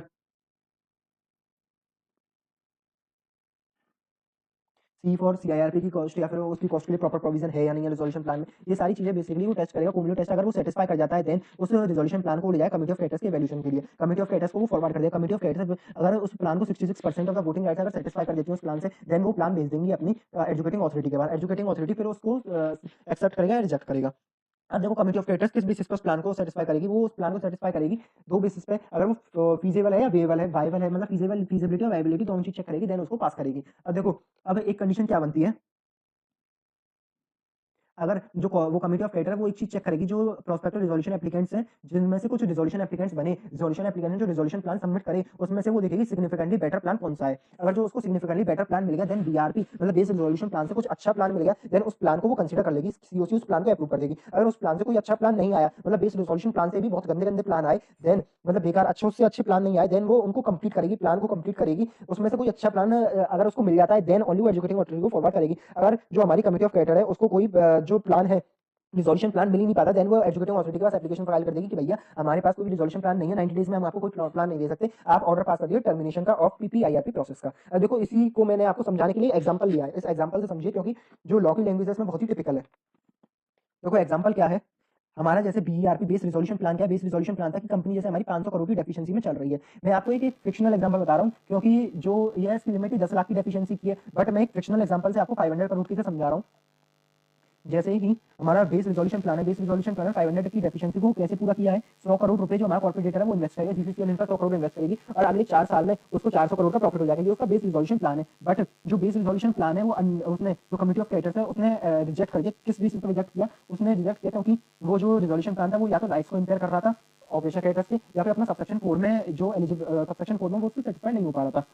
बेसिकली ये वाला पॉइंट सबसेक्शन 4 में, और ये था आपका जो राइट्स को इंपेयर कर रहा था। अगर ये दो कंडीशन है उसमें अगर वो जो बीआरपी है उसको रिजेक्ट कर देती है सीओसी, देन वो जाएगी रिजोल्यूशन प्रोफेशनल वाले। Resolution professional prospective resolution applicants में से कुछ रिजोल्यूशन एप्लीकेंट्स बनेंगे, रिजोल्यूशन एप्लीकेंट अपना रिजोल्यूशन प्लान देंगे। जो रिजोल्यूशन प्लान है वो दो तरीके के प्लान आएंगे, एक आएगा आपका सिग्निफिकेंटली बेटर प्लान, जो मैंने आपको ऊपर बताया। सिग्निफिकेंटली बेटर प्लान मतलब कि सिग्निफिकेंटली बेटर कैसे है कि जो कॉर्पोरेट डेटर है वो 400 करोड़ इन्वेस्ट करेगा, जो भी रिजोल्यूशन एप्लीकेंट है वो 400 करोड़ इन्वेस्ट करेगा और 100 करोड़ का प्रॉफिट अर्न करके देगा। और एक प्लान आया हमारा 250 करोड़ इन्वेस्ट करेगा, 250 करोड़ का प्रॉफिट जनरेट करके देगा। अब भैया देखो कंपनी डेफिशिएंसी में चल रही है, अब आप तो ये चाहेंगे कि कंपनी में ज्यादा से ज्यादा पैसा अभी आए, मतलब प्रॉफिट पर हम विश्वास करते नहीं है, रखती है कंपनी रिवाइव हो या ना हो, हम तो इन्वेस्टमेंट करेंगे। आप अगर 400 करोड़ की इन्वेस्टमेंट कर रहे हो देन ज्यादा से ज्यादा क्रेडिटर्स का पेमेंट हो पाएगा, इसलिए ये प्लान है हमारा सिग्निफिकेंटली बेटर प्लान है। आप प्रॉफिट पे वैल्यूएट मत कीजिए, आप कहिए कि कितना इन्वेस्टमेंट करने को वो तैयार है। 400 करोड़ का इन्वेस्टमेंट कर रहा है, 500 करोड़ की डेफिशिएंसी है, देन हमारी 90% हमारी जो क्रेडिटर्स है उनको पेमेंट हो सकता है, इस चीज को देखेंगे हम। इसलिए हमारा सिग्निफिकेंटली बेटर प्लान है देन द बीआरपी, इसलिए committee of creditor 66% of the voting rights इस प्लान को अप्रूव कर देगी। अब अज्यूम कीजिए अगर सिग्निफिकेंटली बेटर प्लान आया ही नहीं, देन सीओसी गेम खेलेगी। सीओसी क्या गेम खेलेगी, सीओसी गेम खेलेगी कि जो हमारा बेस रिजोल्यूशन प्लान है जो आपकी कॉर्पोरेट डेटर ने दिया है और जो रिजोल्यूशन प्लान आपके रिजोल्यूशन एप्लीकेंट में दिया है, इन दोनों के बीच में लड़ाई करा देगी। लड़ाई कैसे कराएगी, कंपटीशन कराएगी। जैसे हमारा कॉर्पोरेट डेटर ने जो कॉर्पोरेट डेटर है हमारा जीसीसीएल इंफ्रा, उसका जो प्लान है और ये 250 करोड़ वाला प्लान है, ये रिजोल्यूशन एप्लीकेंट्स का है। इन दोनों प्लान को कंपेयर कराएगी, इन दोनों प्लान के बीच कंपटीशन कराएगी। मतलब जो ये 250 करोड़ इन्वेस्ट प्लस 250 करोड़ का जो प्रॉफिट है, इस प्लान को लेके जाएगी कॉर्पोरेट डेटर जीसीसीएल इंफ्रा के पास। भैया अब तुम बताओ इस प्लान से बेटर तुम हमको कुछ दे सकते हो? मतलब कॉर्पोरेट डेटर से कहेगी जीसीसीएल इंफ्रा से, अगर तुमको कंपनी अपने पास ही रखनी है तो तुम इससे कुछ बेटर प्लान हमको दे सकते हो? और जीसीसीएल इंफ्रा से कुछ बेटर प्लान को सजेस्ट करते कमिटी ऑफ क्रेडिटर्स को, देन वो उसके प्लान को लेकर फिर दोबारा जाएगी किसके पास, वो जाएगी रिजोल्यूशन एप्लीकेंट्स के पास। ये रिजोल्यूशन एप्लीकेंट अब तुम इससे कोई बेटर प्लान दे सकते हो, मतलब कुल मिला के ये गेम खेलेगी कि तूने जो प्लान दिया फिर उस प्लान को उसको लेके रिजोल्यूशन एप्लीकेंट्स के पास लेके जाएगी, रिजोल्यूशन एप्लीकेंट ने जो प्लान दिया उसको कॉर्पोरेट डेटर के पास लेके जाइए। इस हिसाब से जो रिजल्ट निकल के आएगा, जो most better and suitable plan होगा वो निकल के आ जाएगा। इस मैकेनिज्म को हमने नाम दिया switch challenge method. Switch challenge method क्योंकि हम एक दूसरे के प्लान को चैलेंज करा रहे हैं। चैलेंज कराने का हमारा उद्देश्य ये है कि जो हमारा बेस्ट प्लान है वो हमारे पास निकल के आ जाए। जैसे ही हमारा बेस्ट प्लान निकल के आएगा, जैसे ही हमारे पास बेस्ट प्लान निकल के आ जाए, कमिटी ऑफ क्रेडिटर्स प्लान को 66% of the voting rights approve कर देगी, एजुकेटिंग अथॉरिटी के पास लेके जाएगी। एजुकेटिंग अथॉरिटी के पास 30 दिन का समय है, उस प्लान को एक्सेप्ट कर दे या रिजेक्ट कर दे। ये आता है हमारा सेक्शन नंबर 54 जे कंप्लीट हो जाता है। ये जो हमारा सेक्शन नंबर है 54 जे कंप्लीट हो गया, 54 के कंप्लीट हो गया। अब हम बात करते हैं 54 एल की।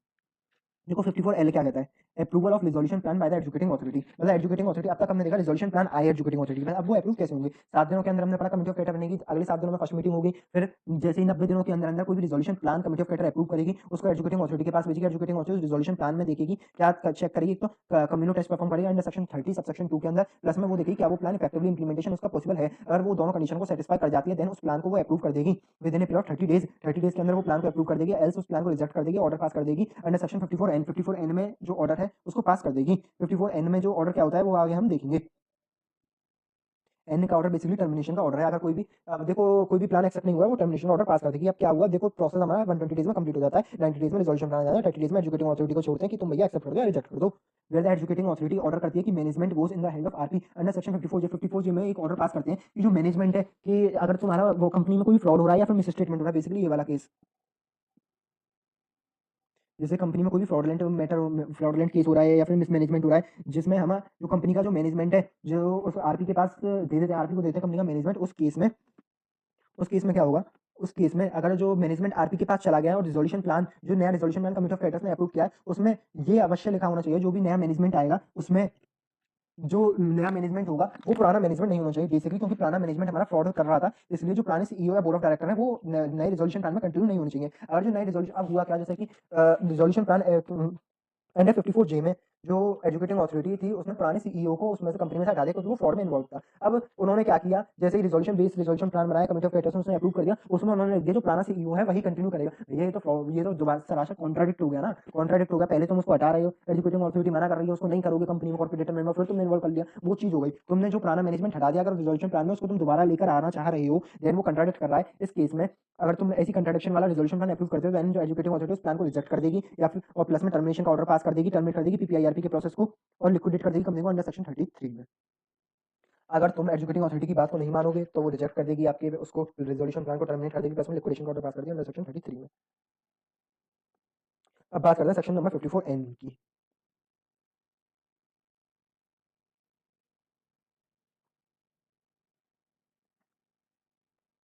देखो 54M क्या कहता है, 54M हमारी बेसिकली बात करता है अगर आप एजुकेटिंग अथॉरिटी के ऑर्डर से सेटिस्फाई नहीं है, अगर आपने उस एजुकेटिंग अथॉरिटी ने आपका रिजोल्यूशन प्लान अप्रूव कर दिया, रिजेक्ट कर दिया, उस ऑर्डर से आप सेटिस्फाई नहीं है, तो आप एप्लीकेशन लेट डाउन कर सकते हैं। जो भी क्राइटेरिया आपके सेक्शन नंबर 61 सब सेक्शन 3 में लेट डाउन है, तो उसके अगेंस्ट आप अपील कर सकते हैं। मतलब बेसिकली एजुकेटिंग अथॉरिटी के अगेंस्ट आप अपील कर सकते हैं, वही लिखा हुआ है सेक्शन नंबर 54M में। नॉट सो मच इंपोर्टेंट, इतना ध्यान मत दीजिए, वो अपील वाला सेक्शन है। 54M के बाद आता है N। 54N क्या बात करता है, टर्मिनेशन ऑफ द पीपीआईआरपी। पीपीआईआरपी का टर्मिनेशन की बात करता है। टर्मिनेशन कब होगा, देखो जब हमारा रिजोल्यूशन प्लान है, जो रिजोल्यूशन प्रोफेशनल है वो एप्लीकेशन फाइल कर दे फॉर टर्मिनेशन की to the adjudicating authority. Resolution professional या एजुकेटिंग अथॉरिटी के पास लेके जाए एप्लीकेशन की हमको भैया टर्मिनेशन कराना है पीपीआईआरपी का। वो कैसे होगा, अगर committee of creditors 66% of the voting right से ये डिसाइड कर लें कि हमको तो पीपीआईआरपी के प्रोसेस को ही डिसकंटिन्यू करना है, देन पीपीआईआरपी के प्रोसेस को डिसकंटिन्यू करने के लिए जो सीओसी के बिहाफ पे आरपी जाएगा एजुकेटिंग अथॉरिटी के पास कि भैया टर्मिनेशन का ऑर्डर पास कर दो। Educating authority with in period of 30 days termination का ऑर्डर पास कर देगी, और जो कॉर्पोरेट डेटर है उसको जो पीपीआईआरपी की कॉस्ट है वो बियर करनी पड़ेगी। दो केस और बनते हैं टर्मिनेशन के, वो होता है 54K में अंडर सेक्शन 12। मतलब जो मैंने आपको बताया कि रिजोल्यूशन प्लान अप्रूव ही नहीं किया गया सीओसी के द्वारा, ये था आपका ये वाला, देखिए ये हुआ क्या था इधर कि जो उधर जैसे प्लान्स को वो कंप्लीट कर रहे थे, प्लान एक तो सिग्निफिकेंटली बेटर प्लान आ गया या सिग्निफिकेंटली बेटर प्लान नहीं आया। अगर सिग्निफिकेंटली बेटर प्लान नहीं आता है और वो तो दोनों प्लानों को कंप्लीट कराते हैं, लेकिन कंप्लीशन से भी अगर कोई बेटर प्लान नहीं निकल के आता, देन वो जो रिजोल्यूशन प्रोफेशनल है वो एजुकेटिंग अथॉरिटी के पास टर्मिनेशन की एप्लीकेशन फाइल करा देता है। वही चीज यहाँ पे लिखी हुई है। जब कोई भी रिजोल्यूशन प्लान उनके पास नहीं आ पाता, देन 54K में वो एप्लीकेशन फाइल होती है एजुकेटिंग अथॉरिटी के पास। 54D में कोई भी उनके पास प्लान है ही नहीं, रिजोल्यूशन प्लान ही नहीं बना उनके पास 90 डेज में। मतलब 90 डेज का तुमको टाइम दिया था ना कि एजुकेटिंग अथॉरिटी को रिजोल्यूशन प्लान देंगे, वो दे ही नहीं पाए। देन उस केस में आप एजुकेटिंग अथॉरिटी के पास जाओगे, 30 दिन के अंदर वो टर्मिनेशन का ऑर्डर पास कर देगी कि पीपीआईआरपी टर्मिनेट होता है, और जो हमारी पीपीआईआरपी की कॉस्ट है वो आपका कॉर्पोरेट डेटर बियर करेगा। अब आता है मैनर ऑफ कंटिन्यूएशन प्रोसीडिंग। अब आपने बात करी थी प्रूफ ट्रांजैक्शन, अवॉइडेबल ट्रांजैक्शन। आपने शुरुआत में ही डिक्लेरेशन दिया था कि जो आपने 54A में जो डिक्लेरेशन दिया था कि कंपनी के अगेंस्ट जो भी अवॉइडेबल ट्रांजैक्शन थी, कंपनी ने कोई भी अवॉइडेबल ट्रांजैक्शन एंटर करी, अब उनका क्या होगा, जैसे ही आप इसको टर्मिनेट करेंगे, देन उनके अगेंस्ट जो भी प्रोसीडिंग कंटिन्यू हो रही है वो प्रोसीडिंग दोबारा से कंटिन्यू हो जाएंगी। प्लस आप 54J सबसेक्शन 2, देखो ये क्या कह रहा था, ये हमसे जब कह रहा था कि मैनेजमेंट में कोई भी फ्रॉड वगैरह होता है जिससे कि जो आपका मैनेजमेंट है वो सीईओ वगैरह से छिनके, बोर्ड ऑफ डायरेक्टर से छिनके हमारे रिजोल्यूशन प्रोफेशनल के पास आ जाता है। अगर उस केस में आपका कोई भी रिजोल्यूशन प्लान अप्रूव नहीं हो पाता है, देन आप एजुकेटिंग अथॉरिटी के पास जाते हैं। एजुकेटिंग अथॉरिटी 30 डेज में आपका टर्मिनेशन का ऑर्डर पास नहीं करेगी, वो सीधे कंपनी को लिक्विडेट करेगी। मतलब कहने का ये है कि पुराने सीईओ वगैरह ने फ्रॉड किया और आपका रिजोल्यूशन प्लान भी अप्रूव नहीं हो पाया, देन द एजुकेटिंग अथॉरिटी आपका सीधे टर्मिनेशन की जगह लिक्विडेशन का ऑर्डर पास कर देगा अंडर सेक्शन 33 में। देखो 54O हमारा लास्ट सेक्शन आता है पीपीआईआरपी का। पीपीआईआरपी टू सीआईआरपी, मतलब कहने का क्या है, आप पीपीआईआरपी के प्रोसेस में चल रही थी लेकिन आपको अब सीवीआईआरपी के प्रोसेस में जाना है, तो हमारा उसके लिए आता है सेक्शन नंबर 54O। 54O क्या कहता है हमसे, 54O कहता है हमारा जैसे committee of creditor more than और equal to 66% of the voting right से रिजोल्यूशन प्लान अप्रूव होने से पहले, मतलब 90 डेज से पहले जब भी रिजोल्यूशन प्लान अप्रूव हुआ, और एजुकेटिंग मतलब इधर जो अप्रूवल की बात है वो एजुकेटिंग अथॉरिटी के अप्रूवल की बात है। एजुकेटिंग अथॉरिटी ने आपका प्लान अप्रूव अभी तक किया नहीं है और आप 66% या उससे ज्यादा की वोटिंग राइट से एजुकेटिंग अथॉरिटी के पास जा रहे हो कि भैया हमको सीआईआरपी बिगिन करना है, तो educating authority with in period 30 days आपका जो पीपीआईआरपी का प्रोसेस उसको टर्मिनेट कर देगी, प्लस में सीआईआरपी के प्रोसेस को इनिशिएट कर देगी, और जो आपका ओल्ड आरपी था, जो मतलब आरपी जो हमारा पीपीआईआरपी के प्रोसेस को कंटिन्यू कर रहा था, वो हमारा आईआरपी बन जाएगा। बेसिकली रिजोल्यूशन प्रोफेशनल हमारा अब इंसॉल्वेंसी रिजोल्यूशन प्रोफेशनल बन जाएगा। और जैसे ही हमारी एजुकेटिंग अथॉरिटी पीपीआईआरपी को टर्मिनेट करेगी और सीआईपी के प्रोसेस का ऑर्डर पास करेगी, उसी दिन हमारा जो सीआईआरपी का प्रोसेस है वो बिगिन हो जाएगा, और उसी दिन को हम बोलेंगे इंसॉल्वेंसी कमेंसमेंट डेट, हम सीआईआरपी के प्रोसेस में एंटर कर जाएंगे। और जैसे ही आपका एजुकेटिंग अथॉरिटी ऑर्डर पास करेगी, देन ये डीम्ड एप्लीकेशन मानी जाएगी अंडर सेक्शन 7। अंडर सेक्शन 7 में आपने देखा था कि फाइनेंशियल क्रेडिटर एप्लीकेशन फाइल करता है टू द एजुकेटिंग अथॉरिटी, वही चीज डीम्ड मान ली जाएगी, और जो अवॉइडेबल ट्रांजैक्शन है, जो प्रूफ ट्रांजैक्शन है, उनके अगेंस्ट जो प्रोसीडिंग्स है वो कंटिन्यू चलेंगी। कहने का मतलब है 66% या उससे ज्यादा की वोटिंग राइट से आप जा सकते हो एजुकेटिंग अथॉरिटी के पास कि भैया हमको पीपीआईआरपी कंटिन्यू नहीं करना। 30 दिनों के अंदर एजुकेटिंग अथॉरिटी ऑर्डर पास करेगी कि हम पीपीआईआरपी को रद्द करते हैं, प्लस में सीआईआरपी तुम्हारा बिगिन करते हैं, प्लस में जो तुम्हारा ओल्ड आरपी है उसको हम आईआरपी बना देंगे, और जो अब जिस दिन ऑर्डर पास होगा उस दिन को हम बोलेंगे इंसॉल्वेंसी कमेंसमेंट डेट। उस दिन से ही हमारी जो एप्लीकेशन है वो डीम्ड मान ली जाएगी अंडर सेक्शन 7 में। जो अवॉइडेबल ट्रांजैक्शन है उनके अगेंस्ट जो प्रोसीडिंग्स है वो कंटिन्यू चलेंगी। अब इसका जो अब तक मैंने जो आपको पढ़ाया पीपीआईआरपी का प्रोसेस, उसकी एक टाइमलाइन है, उस टाइमलाइन को समझ लीजिए। सबसे पहले जो अंडर 54A में जो एप्लीकेशन जाती है वो उसमें जो हमारा कॉर्पोरेट डेटर है जीसीसीएल इन्फ्रा वो देगा, बोर्ड का डिक्लेरेशन देता है, शेयर होल्डर का अप्रूवल, फाइनेंशियल कैरेक्टर का अप्रूवल होता है, बेस रिजोल्यूशन प्लान, ये 40 चीजें सबमिट करता है ये हमारा ये एप्लीकेशन फाइल करता है। किसको एप्लीकेशन फाइल करेगा? एजुकेटिंग अथॉरिटी को। एजुकेटिंग अथॉरिटी को एप्लीकेशन फाइल करेगा। उस डेट को हम कहते हैं जिस दिन एप्लीकेशन फाइल होती है वो होती है इनिशिएशन डेट। इसी दौरान 54B में जो हमारा वो होता है रिजोल्यूशन प्रोफेशनल जो आईपी होता है, इंसॉल्वेंसी प्रोफेशनल, जो कि आगे हमारा आरपी बनेगा, वही अपनी ड्यूटी परफॉर्म करेगा, वो चेक करेगा 54A का कंप्लाइंस हुआ है या नहीं हुआ है। दूसरा वो बोर्ड को अपनी रेलिवेंट इन्फॉर्मेशन फाइल करेगा, वो रेलिवेंट इन्फॉर्मेशन बोर्ड को फाइल करेगा। तो मैं आपको टाइमलाइन बता रहा था। सबसे पहले उसमें 54A में बोर्ड का डिक्लेरेशन, शेयर होल्डर का अप्रूवल, फाइनेंशियल कैरेक्टर का अप्रूवल, बेस रिजोल्यूशन प्लान ये जाएंगे। 54B में हमारा जो रिजोल्यूशन प्रोफेशनल है उसकी ड्यूटी बनती है 54A का कंप्लाइंस चेक करेगा, प्लस में आपका जो बोर्ड को होगा उसको रिपोर्ट करेगा। फिर जैसे ही एप्लीकेशन फाइल करी आपने एजुकेटिंग अथॉरिटी के पास, मतलब पीपीआईआरपी के लिए, उस डेट को हम बोलते हैं इनिशिएशन डेट। 14 दिन के अंदर अंदर आपकी एप्लीकेशन अगर एक्सेप्ट हो जाती है तो उस डेट को बोलेंगे pre plan insolvency commencement date. जैसे ही आपकी एप्लीकेशन एक्सेप्ट हो गई और पीपीआईसीडी डेट आ गई, 2 दिनों के अंदर अंदर आपको आपका जो रिजोल्यूशन प्रोफेशनल है उसको आपको क्या देना पड़ेगा? कॉर्पोरेट डेटा देगा, लिस्ट ऑफ क्लेम्स देगा, प्रिलिमिनरी इन्फॉर्मेशन मेमोरेंडम देगा, रेलिवेंट इन्फॉर्मेशन जिसमें होगी, प्लस में बेस रिजोल्यूशन प्लान देगा अंडर सेक्शन 54, अंडर सेक्शन 54 उसमें जे में देगा, वो सॉरी 54K में देगा, 54K में। और जैसे ही आपका पीपीआईसीडी की डेट होती है उस दिन हमारा मॉनिटरिंग अप्लाई हो जाएगा, पब्लिक अनाउंसमेंट करेगा, अपॉइंट आरपी जो प्रपोज आईपी है वो आरपी बन जाएगा। अब जैसे आईसीडी डेट होती है 7 दिनों के अंदर कमिटी ऑफ क्रेडिटर बनेगी, 7 दिनों के अंदर कमिटी ऑफ क्रेडिटर बनने के बाद with in period of 7 days आपकी कमिटी ऑफ क्रेडिटर की फर्स्ट मीटिंग होगी। फर्स्ट मीटिंग होने के बाद सीआईपी का प्रोसेस कंटिन्यू होगा 90 डेज तक। फिर 90 डेज में आपको एक रिजोल्यूशन प्लान बन जाएगा, एजुकेटिंग अथॉरिटी के पास जाओगे आप 90 डेट पे, फिर educating authority with in period of 30 days आपके या तो रिजोल्यूशन प्लान को अप्रूव करेगी या रिजेक्ट करेगी। इस हिसाब से हमारा जो पीपीआईआरपी का प्रोसेस है वो कंटिन्यू खत्म हो जाएगा।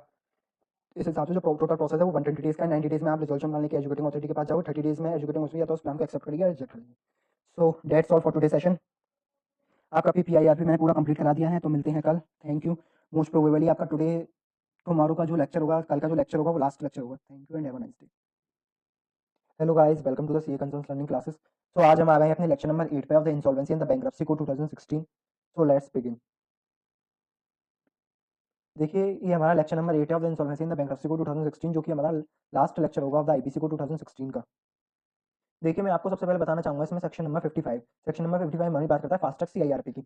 देखो एक फास्ट ट्रैक सीआईआरपी का कॉन्सेप्ट हमारे आईबीसी कोड 2016 में इंट्रोड्यूस किया गया था, जिसमें हमको बताया गया था कि 3 तरह की जो कंपनीज होती हैं वो एलिजिबल होती हैं फास्ट ट्रैक सीआईआरपी के लिए। देखो फास्ट ट्रैक सीआईआरपी होता क्या है? देखो हमने सीआईआरपी प्रोसेस समझा था कि जो सीआईआरपी प्रोसेस है वो 180 डेज में कंप्लीट होना चाहिए। अगर नहीं हो पाता है तो 90 डेज का आपको एक्सटेंशन मिल जाएगा, अगर आपकी सीओसी कमिटी ऑफ क्रेडिटर्स का 66% का अप्रूवल आपको मिल जाता है तो इस हिसाब से जो हमारा सीआईआरपी का प्रोसेस था वो पूरा 330 दिन में कंप्लीट हो जाना चाहिए।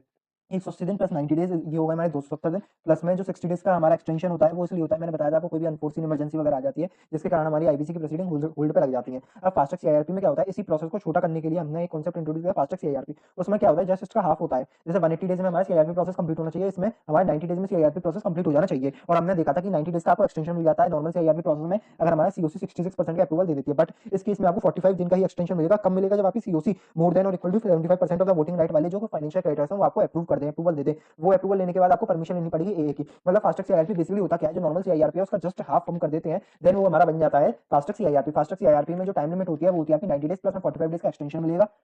और इसमें कोई भी एक्सटर्नल लिमिट हमको प्रेस्क्राइब नहीं की है। जैसे हमको सीआईआरपी प्रोसेस में 30 डेज एक्सटर्नल लिमिट थी, ऐसे हमारी फास्ट ट्रैक सीआईआरपी में कोई भी एक्सटर्नल लिमिट प्रेस्क्राइब नहीं है। इसका मतलब जो है कि जो हमारा फास्ट ट्रैक सीआईआरपी का जो प्रोसेस है वो 90 डेज प्लस 45 डेज में कैसे भी करके कंप्लीट हो जाना चाहिए। अब मैंने आपको बताया फास्ट ट्रैक सीआईआरपी के लिए 3 कंपनियों को ही सिलेक्ट, 3 तरीके की जो एक तरीके से एंटरप्राइजेस होती हैं, ऑर्गेनाइजेशन होती है, उनको ही एलिजिबल है फास्ट ट्रैक सीआईआरपी के लिए। सबसे पहले हमारी स्मॉल कंपनी जो under section 2 subsection 85 of the companies act में बताई गई है। वो स्मॉल कंपनी कौन सी होती है? स्मॉल कंपनी वो कंपनी होती है जिनकी paid up share capital 2 crore या 20, जो टर्नओवर है 20 करोड़ से कम होता है।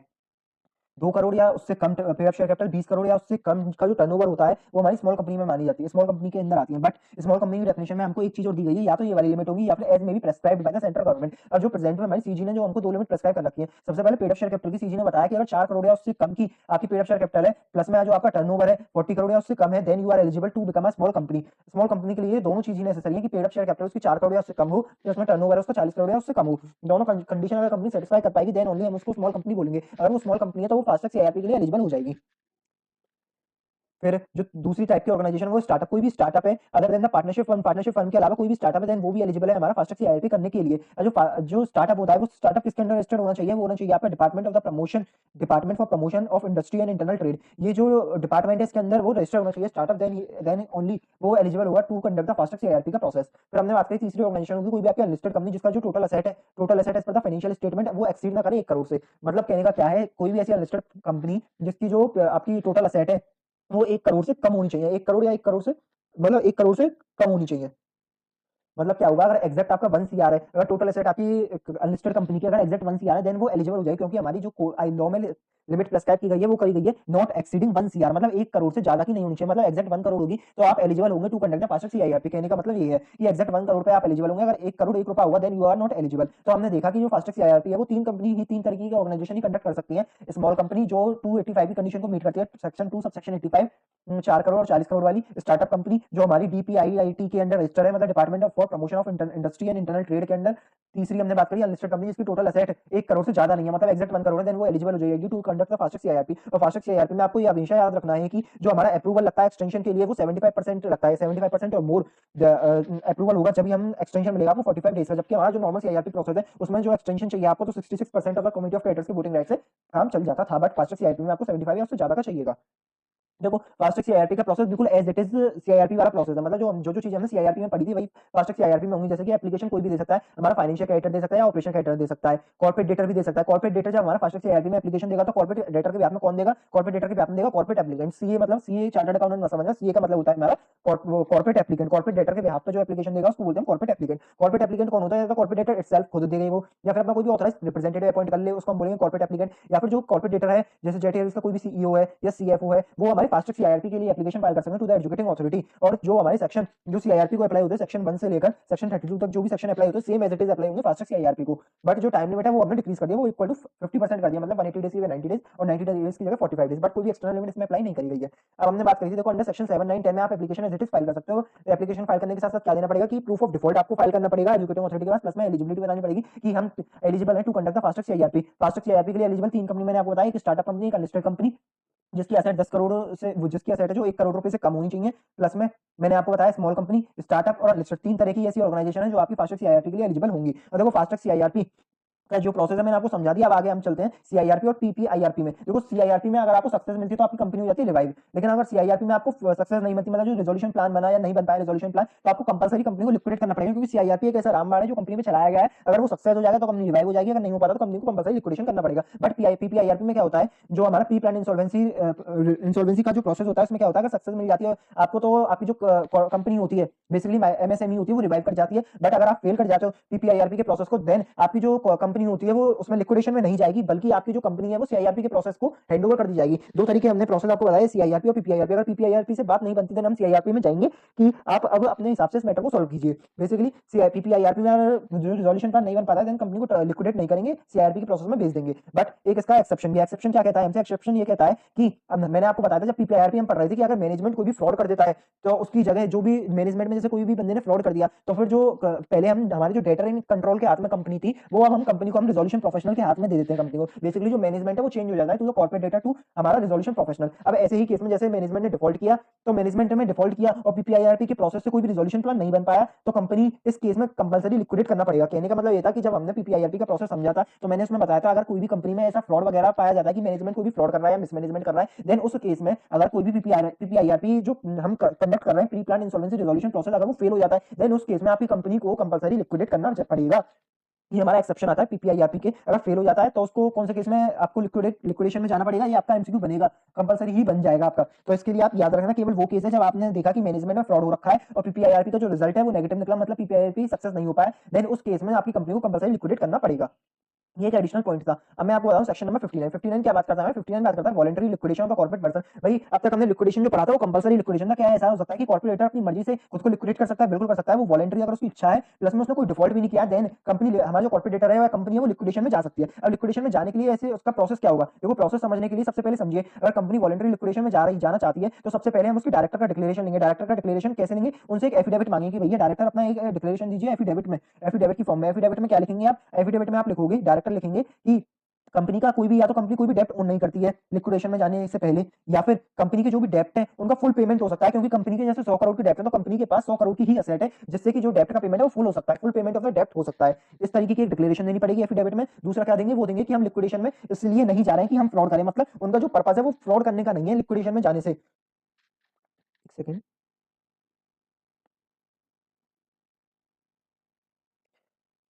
मतलब कहने का ये है कि जो हमारा डायरेक्टर डिक्लेरेशन देंगे एक एफिडेविट की फॉर्म में, उसमें क्या लिखेंगे, एक तो लिखेंगे कि जो डेप्ट है कंपनी का, या तो कुछ भी डेप्ट बाकी बकाया नहीं, कर्जा कुछ भी नहीं है कंपनी में, या फिर जो भी कर्जा है उसका हम फुल पेमेंट कर सकते हैं। दूसरा ये डिक्लेरेशन देंगे कि हमारा जो इंटेंशन है लिक्विडेट करने का कंपनी का, वो डिफ्रॉड करने का नहीं है, मतलब हम किसी के साथ भी फ्रॉड नहीं करना चाहते। मतलब लिक्विडेशन जो कंपनी का कराने चाहते हैं जो डायरेक्टर, उनका पर्पस फ्रॉड करना नहीं है, बेसिकली डिफ्रॉड करना नहीं है। तीसरा उसके साथ क्या देंगे, वो देंगे बुक्स ऑफ अकाउंट्स और अदर डॉक्यूमेंट्स देंगे पिछले 2 साल के कंपनी के उस एप्लीकेशन के साथ। और क्या देंगे, वो एक रजिस्टर्ड वैल्यूअर होगा, उसकी रिपोर्ट देंगे। रजिस्टर्ड वैल्यू की रिपोर्ट क्यों चाहिए, क्योंकि आप कंपनी को लिक्विडेशन में ले जा रहे हो, और लिक्विडेशन में ले जा रहे हो तो कंपनी की सारी एसेट बेची जाएंगी, इसलिए रजिस्टर्ड वैल्यूअर की एक रिपोर्ट भी लगेगी। अब जैसे ही डायरेक्टर ने अपना डिक्लेरेशन दे दिया, तो 4 वीक्स के अंदर अंदर शेयर होल्डर्स हैं जो, अब भैया डायरेक्टर से तुम तो कह दोगे कंपनी को लिक्विडेट कर दो, लेकिन जो कंपनी के असली मालिक है वो तो शेयर होल्डर्स है, उनका भी तो अप्रूवल लेना पड़ेगा। तो with in a period of 4 weeks of the director declaration हमको अप्रूवल लेना पड़ेगा अपने शेयर होल्डर्स का। शेयर होल्डर्स के अप्रूवल लेंगे हम, या तो एसआर और ओआर, स्पेशल रिजोल्यूशन और ऑर्डिनरी रिजोल्यूशन। स्पेशल रिजोल्यूशन का कब पास करवाना पड़ेगा, जब कोई भी जनरल केस है। पहले ऑर्डिनरी रिजोल्यूशन समझिए, ऑर्डिनरी रिजोल्यूशन आपका शेयर होल्डर्स का जब लगेगा, जब आपके आर्टिकल ऑफ एसोसिएशन में ही ऐसा लिखा था। बेसिकली आपने समझा होगा कि कुछ कंपनीज हमें ऐसे इनकॉर्पोरेट करते हैं फॉर अ पार्टिकुलर पर्पस, जैसे कि ये कोई भी कंस्ट्रक्शन बिजनेस में कोई भी कंपनी इनकॉर्पोरेट हुई कि हम ये पार्टिकुलरली ये बिल्डिंग कंस्ट्रक्ट करेंगे, देन हमारी बिल्डिंग कंस्ट्रक्ट होने के बाद जो कंपनी का पर्पस है वो एंड हो जाएगा। मतलब कहने का मतलब ये है, जो company made for a particular purpose होती है, जो पार्टिकुलर पर्पस था हमारा बिल्डिंग बनाने का, जैसे बिल्डिंग बनी देन द कंपनी की जो टर्म्स थी वो खत्म हो गई। अब इस हिसाब से जो आर्टिकल्स में ऐसा कुछ लिखा हुआ था company made for a particular purpose, then उस केस में आपका आर्टिकल्स में लिखा भी हुआ था कि ये पर्पस खत्म होने के बाद कंपनी लिक्विडेशन में चली जाएगी, तो उस केस में आपको शेयर होल्डर्स का ऑर्डिनरी रिजोल्यूशन से ही काम चल जाएगा। बट अब कंपनी गोइंग कंसर्न है, लेकिन उसके आर्टिकल्स ऑफ एसोसिएशन में कहीं भी ऐसा नहीं लिखा कि कंपनी को लिक्विडेशन करना है। लेकिन जब भी आपके जो डायरेक्टर्स हैं वो चाहते हैं कि कंपनी को हम लिक्विडेट कर दें, तो ऐसे केस में आपको शेयर होल्डर्स का स्पेशल रिजोल्यूशन पास करना पड़ेगा। बेसिकली अगर आपके आर्टिकल्स ऑफ एसोसिएशन में अगर ये लिखा हुआ है कि कंपनी को हम लिक्विडेट करेंगे, कंपनी को हम लिक्विडेट करेंगे after the completion of the particular purpose, then आपको ऑर्डिनरी रिजोल्यूशन लगेगा। अगर ऐसा कोई भी आपकी आर्टिकल ऑफ एसोसिएशन में क्लॉज नहीं है, देन आपको स्पेशल रिजोल्यूशन पास करना पड़ेगा। जैसे ही डायरेक्टर ने डिक्लेरेशन दिया, 4 वीक के अंदर अंदर शेयर होल्डर्स का अप्रूवल हो गया, या तो स्पेशल रिजोल्यूशन के थ्रू या ऑर्डिनरी रिजोल्यूशन के थ्रू, एज द केस में भी with in a period of 7 days of the share holders के अप्रूवल, आपको क्या करना पड़ेगा, क्रेडिटर्स का अप्रूवल लेना पड़ेगा। सॉरी,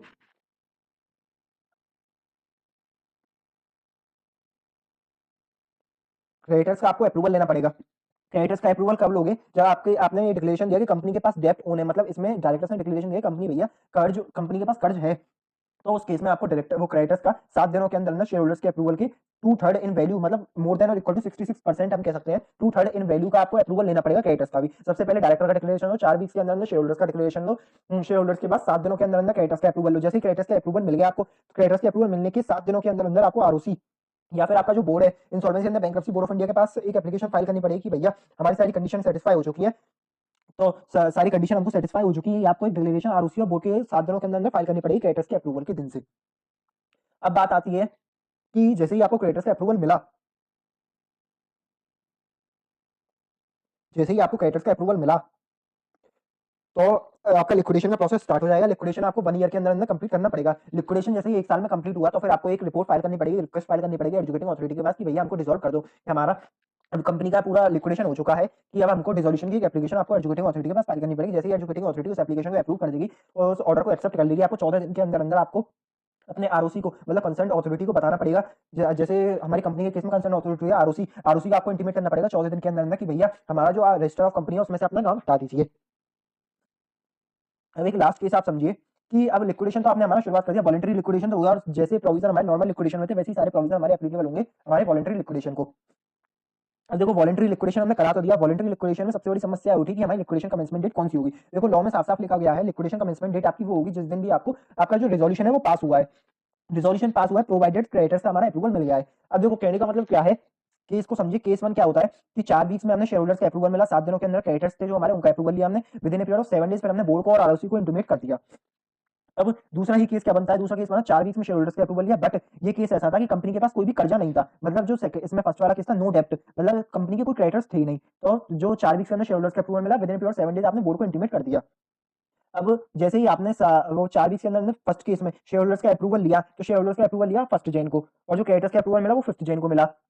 तो अब समस्या ये उठती है कि लिक्विडेशन कमेंसमेंट डेट कौन सी माने, तो लॉ ने लिखा लिक्विडेशन कमेंसमेंट डेट वो होगी जिस दिन आपका रिजोल्यूशन पास होगा। अब रिजोल्यूशन कौन सा रिजोल्यूशन है, रिजोल्यूशन देखो एक लीगल वर्ड है, और रिजोल्यूशन का हमेशा मतलब जब भी आए कंपनीज एक्ट में या कोई से भी एक्ट में, तो रिजोल्यूशन मतलब होगा शेयर होल्डर्स का अप्रूवल, शेयर होल्डर्स का अप्रूवल, शेयर होल्डर्स का रिजोल्यूशन। तो शेयर होल्डर्स का रिजोल्यूशन तो भैया 1 जनवरी को पास हुआ है ना, तो इसलिए हमारी लिक्विडेशन कमेंसमेंट डेट 1 जैन होगी। अब लॉ में एक बात और लिखी गई थी, provided the creditor consent, provided the creditor consent is मतलब मिल गया है हमको, तो क्रेडिटर का कंसेंट तो भैया हमको मिला 5 जनवरी को, इस हिसाब से हमें 5 जनवरी में चाहिए लिक्विडेशन कमेंसमेंट डेट, बट नहीं। आप समझिए जो लॉ की भाषा है उसको इंटरप्रेट करना सीखिए। तो फिर लॉ में ये लिखा हुआ है कि जो हमारा रिजोल्यूशन वाली डेट है उसको हम मानेंगे लिक्विडेशन कमेंसमेंट डेट। इस हिसाब से जो लिक्विडेशन कमेंसमेंट डेट होगी वो हमारी 1 जनवरी होगी। फिर केस बी में जिसमें हमारे क्रेडिटर्स थे नहीं, क्रेडिटर्स नहीं थे, तो वो केस तो सीधा सीधा सही है, जिस दिन हमारा रिजोल्यूशन पास हुआ, मतलब जो स्पेशल रिजोल्यूशन शेयर होल्डर्स ने पास किया, जो ऑर्डिनरी रिजोल्यूशन पास किया, उसी दिन की डेट को हम लिक्विडेशन कमेंसमेंट डेट बोलेंगे। बेसिकली दोनों केस में लिक्विडेशन कमेंसमेंट डेट 1 जनवरी होगी, जिस दिन हमारा शेयर होल्डर्स ने अप्रूवल दिया उस दिन हमारी जो लिक्विडेशन कमेंसमेंट डेट होगी, शेयर होल्डर्स ने रिजोल्यूशन पास किया। देखिए एक लास्ट सेक्शन बचता है हमारा section number 11A। Section number 11A क्या बात करता है हमारा? सेक्शन नंबर 11A बात करता है, देखो नॉर्मल से आईआरपी का प्रोसेस समझिए, जेट एयरवेज या जीसीसीएल इंफ्रा आती है, उसने डिफॉल्ट किया एसबीआई के लोन का, एसबीआई के लोन का डिफॉल्ट किया, एसबीआई रोते रोते 14 दिन के अंदर गई एजुकेटिंग अथॉरिटी के पास, एजुकेटिंग अथॉरिटी या तो उसकी एप्लीकेशन एक्सेप्ट करेगी या रिजेक्ट करेगी, दो केस बनते हैं। अब देखिए इसी में समझिए जेट एयरवेज ने एक और लोन ले रखा था एचडीबी बैंक से, एचडीबी बैंक से लिया। अब एसबीआई तो वही रोते रोते एजुकेटिंग अथॉरिटी के पास, बट जो हमारी एचडीबी बैंक थी वो चाहती थी कि कंपनी का हम सीआईआरपी प्रोसेस ना स्टार्ट करा के पीपीआईआरपी प्रोसेस स्टार्ट करवाते हैं। अब देखो होता क्या है, जो पीपीआईआरपी का प्रोसेस है आपने सबने देखा था, जो मोर चांसेस होते हैं जो कंपनी रिवाइव कर जाए, वो कौन सा प्रोसेस होता है? वो होता है पीपीआईआरपी का प्रोसेस, क्योंकि जो प्री प्लान इंसॉल्वेंस, प्री प्लान हमारा जो पैकेज होता है, तो उसमें हम पहले से ही बेस रिजोल्यूशन प्लान बना के चलते हैं, और फिर उसमें बहुत सारी पॉसिबिलिटी होती है कि हमारी जो कंपनी है वो रिवाइव कर जाएगी, और जबकि सीआईआरपी प्रोसेस में काफी चांसेस, काफी पॉसिबिलिटी होती है कंपनी को लिक्विडेशन में ही जाना पड़ेगा। इसलिए जो हमारी एजुकेटिंग अथॉरिटी है वो भी इस चीज को प्रेफरेंस देती है कि भैया कंपनी का सीआईआरपी कम से कम हो और पीपीआईआरपी ज्यादा से ज्यादा हो। तो आप देखिए सेक्शन नंबर 11 क्या बात करता है कि अब जैसे एचडीएफसी के लोन का भी डिफॉल्ट किया, एचडीएफसी जाती है पीपीआईआरपी का प्रोसेस, तो केस पहला ये बनता है कि जो एचडीबी बैंक है उसने जो अपनी पीपीआईआरपी की एप्लीकेशन है वो 14 दिन से पहले फाइल करी, मतलब जो ये 14 दिन है इधर कभी फाइल करी, इधर कभी भी अगर हमारा इस पीरियड के दौरान अगर एचडीबी बैंक एप्लीकेशन फाइल कर देती है पीपीआईआरपी की, तो भैया सीधी सी बात है पीपीआईआरपी का ही प्रोसेस इनिशिएट होगा, सीआईआरपी का प्रोसेस इनिशिएट नहीं होगा, क्योंकि सीआईआरपी में हमने क्योंकि सीआईआरपी का प्रोसेस इसलिए इनिशिएट नहीं हो सकता क्योंकि पीपीआईआरपी इनिशिएट हो चुका है। कहने का मतलब ये, तो पहले केस में जो पहले आएगा उसी को तो प्रेफरेंस मिलेगा। सबसे पहले पीपीआईआरपी की एप्लीकेशन फाइल हुई इसलिए पीपीआईआरपी को प्रेफरेंस मिला। बट दूसरे केस में क्या हुआ कि जो सीआईआरपी की एप्लीकेशन थी वो फाइल हो चुकी थी, सीआईआरपी की एप्लीकेशन फाइल होगी, अब लेकिन जो हमारा एचडीबी बैंक है वो कहीं तो इस पीरियड के दौरान आया, मतलब जब हमारी सीआईआरपी की एप्लीकेशन एक्सेप्ट नहीं करी एजुकेटिंग अथॉरिटी ने, 14 दिन का उसके पास टाइम चल रहा था, उन दिनों जो हमारा एचडीबी बैंक था वो एजुकेटिंग अथॉरिटी के पास जा रहा है कि भैया पीपीआईआरपी की एप्लीकेशन हम चाहते हैं, पीपीआईआरपी फाइल कर दो उसका, मतलब जो कॉर्पोरेट है वो जाता है उसके बाद एजुकेटिंग अथॉरिटी के पास कि हमको पीपीआईआरपी चाहिए। देन उस केस में क्या होगा, उस केस में आप समझिए जब हमारा जो वो है इस पीरियड के दौरान 14 दिनों के अंदर जाता है, तो जो हमारा एजुकेटिंग होती है वो हमारा प्रेफरेंस देगा पीपीआईआरपी को, जबकि जो सीआईआरपी का प्रोसेस वो पहले से ही इनिशिएट हो चुका था, मतलब जो सीआईआरपी की एप्लीकेशन थी वो पहले आ चुकी थी एजुकेटिंग अथॉरिटी के पास, फिर भी एजुकेटिंग अथॉरिटी पीपीआईआरपी को ही इनिशिएट करेगा। ऐसा इसलिए करेगा, सीधी बात है, क्योंकि पीपीआईआरपी में रिवाइवल के चांस ज्यादा होते हैं। तीसरा केस क्या आता है, when after 14 days, after 14 days तो भैया एजुकेटिंग अथॉरिटी एक्सेप्ट कर चुका होगा या एक्सेप्ट कर लिया, अगर उसने सीआईआरपी का प्रोसेस अगर उसने एक्सेप्ट कर लिया, देन तो कोई चांस ही नहीं बचता कि ये पीपीआईआरपी को प्रेफरेंस मिले, देन उस केस में जो हमारा प्रेफरेंस मिलेगा वो सीआईआरपी को मिलेगा। कहने का मतलब ये है कि जब तक आपकी सीआईआरपी की एप्लीकेशन एक्सेप्ट नहीं होती उससे पहले कोई भी एप्लीकेशन आ जाए, प्रेफरेंस एजुकेटिंग अथॉरिटी हमारा जो पीपीआईआरपी है उसी को देगा, pre plan insolvency resolution process को ही देगा। अगर वंस आगे आपकी सीआईआरपी की एप्लीकेशन एक्सेप्ट हो जाती है देन सीआईआरपी को प्रेफरेंस मिलेगा, सीआईआरपी की एप्लीकेशन एक्सेप्ट हो गई देन पीपीआईआरपी को कोई भी प्रेफरेंस नहीं मिलेगा, उससे पहले एप्लीकेशन एक्सेप्ट होने से पहले पीपीआईआरपी को फुल प्रेफरेंस मिलेगा। सो ये इधर हमारा सेक्शन नंबर 11 भी कंप्लीट होता है। So thank you. मैं आपको एक सेक्शन और बता देता हूँ, वैसे ये इतना रेलिवेंट है नहीं आपके लिए, फिर भी मैं आपको बता देता हूँ। सेक्शन नंबर 11, सेक्शन नंबर 11 में हमारी एक चीज बताई गई है कि person not entitled to make the application under CIRP, मतलब सीआईआरपी में कौन कौन लोग एप्लीकेशन फाइल नहीं कर सकते। देखो आप ये कॉमन सेंस वाली चीज है, एमसीक्यू आएगा तो वैसे ही समझ लोगे। जो कॉर्पोरेट डेटा जिसका सीआईआरपी या पीपीआईआरपी ऑनगोइंग है, मतलब जिसका पीपीआईआरपी पहले से ही चल रहा है या सीआईआरपी पहले से चल रहा है, तो भैया वो कैसे अपनी एप्लीकेशन फाइल कर देगा सीआईआरपी में? ऐसे फाइनेंशियल क्राइटेरिया या ऑपरेशन क्राइटेरिया एप्लीकेशन फाइल नहीं कर सकते जो पीपीआईआरपी के प्रोसेस में जा चुके हैं पहले, मतलब जो फाइनेंशियल क्राइटेरिया ऑपरेशनल क्राइटेरिया जो पीपीआईआरपी की एप्लीकेशन को कैरी ऑन कर रहे हैं, या फिर वो कॉर्पोरेट डेटा सीआईआरपी में नहीं जा सकता जिसका पहले ही लिक्विडेशन हो चुका है, या फिर कॉर्पोरेट डेटा वो नहीं जा सकता जो 12 महीने पहले ही उसका कोई रिजोल्यूशन प्लान अप्रूव हुआ है। बेसिकली ऐसे कुछ कॉमन सेंस वाले पॉइंट है जो आप खुद ही समझ सकते हो कि कौन पर्सन एलिजिबल नहीं है सीआईआरपी प्रोसेस के लिए। तो इसमें कोई हार्ड एंड फास्ट इतना समझने वाली चीज नहीं है। तो देखिए हमारी ये पूरी सीरीज आज खत्म होती है यहाँ पर। तो देखिए आज हमारी पूरी सीरीज आईबीसी कोड की 2016 की यहाँ पे दी एंड होती है। तो जैसा कि मैंने आपसे वादा किया था आपको फास्ट ट्रैक लेक्चर और प्रोवाइड करूंगा, वो फास्ट ट्रैक लेक्चर अभी इन प्रोग्रेस है। जैसे ही वो फास्ट ट्रैक लेक्चर कंप्लीट हो जाएगा मैं आपके यूट्यूब पे, अपने यूट्यूब चैनल पर उसको अपलोड कर दूंगा, जिससे कि आप और अच्छे से अपना आईबीसी का जो एसपीओ है उसको क्लियर कर सकें। तो बेसिकली मैंने अपनी तरफ से पूरी मेहनत की कि मैं आपको अच्छे से अच्छे तरीके से आपका आईबीसी कोड 2016 समझा सकूँ। तो अगर आपका कोई भी कमेंट हो या फिर कोई भी आपको मेरे को सजेशन वगैरह करना हो तो आप मेरे कमेंट बॉक्स में ड्रॉप कर सकते हैं। तो थैंक यू। और एक और अनाउंसमेंट, अभी फिलहाल ही मैं आपको सेट बी के लेक्चर्स भी कुछ दिनों में अपलोड करने जा रहा हूँ, तो आप उनसे भी अपना जो सेट बी एससीएमपी है जो आपका कॉस्ट है उसकी एसपीएमटी भी तैयारी कर सकते हैं। So thank you and have a nice day.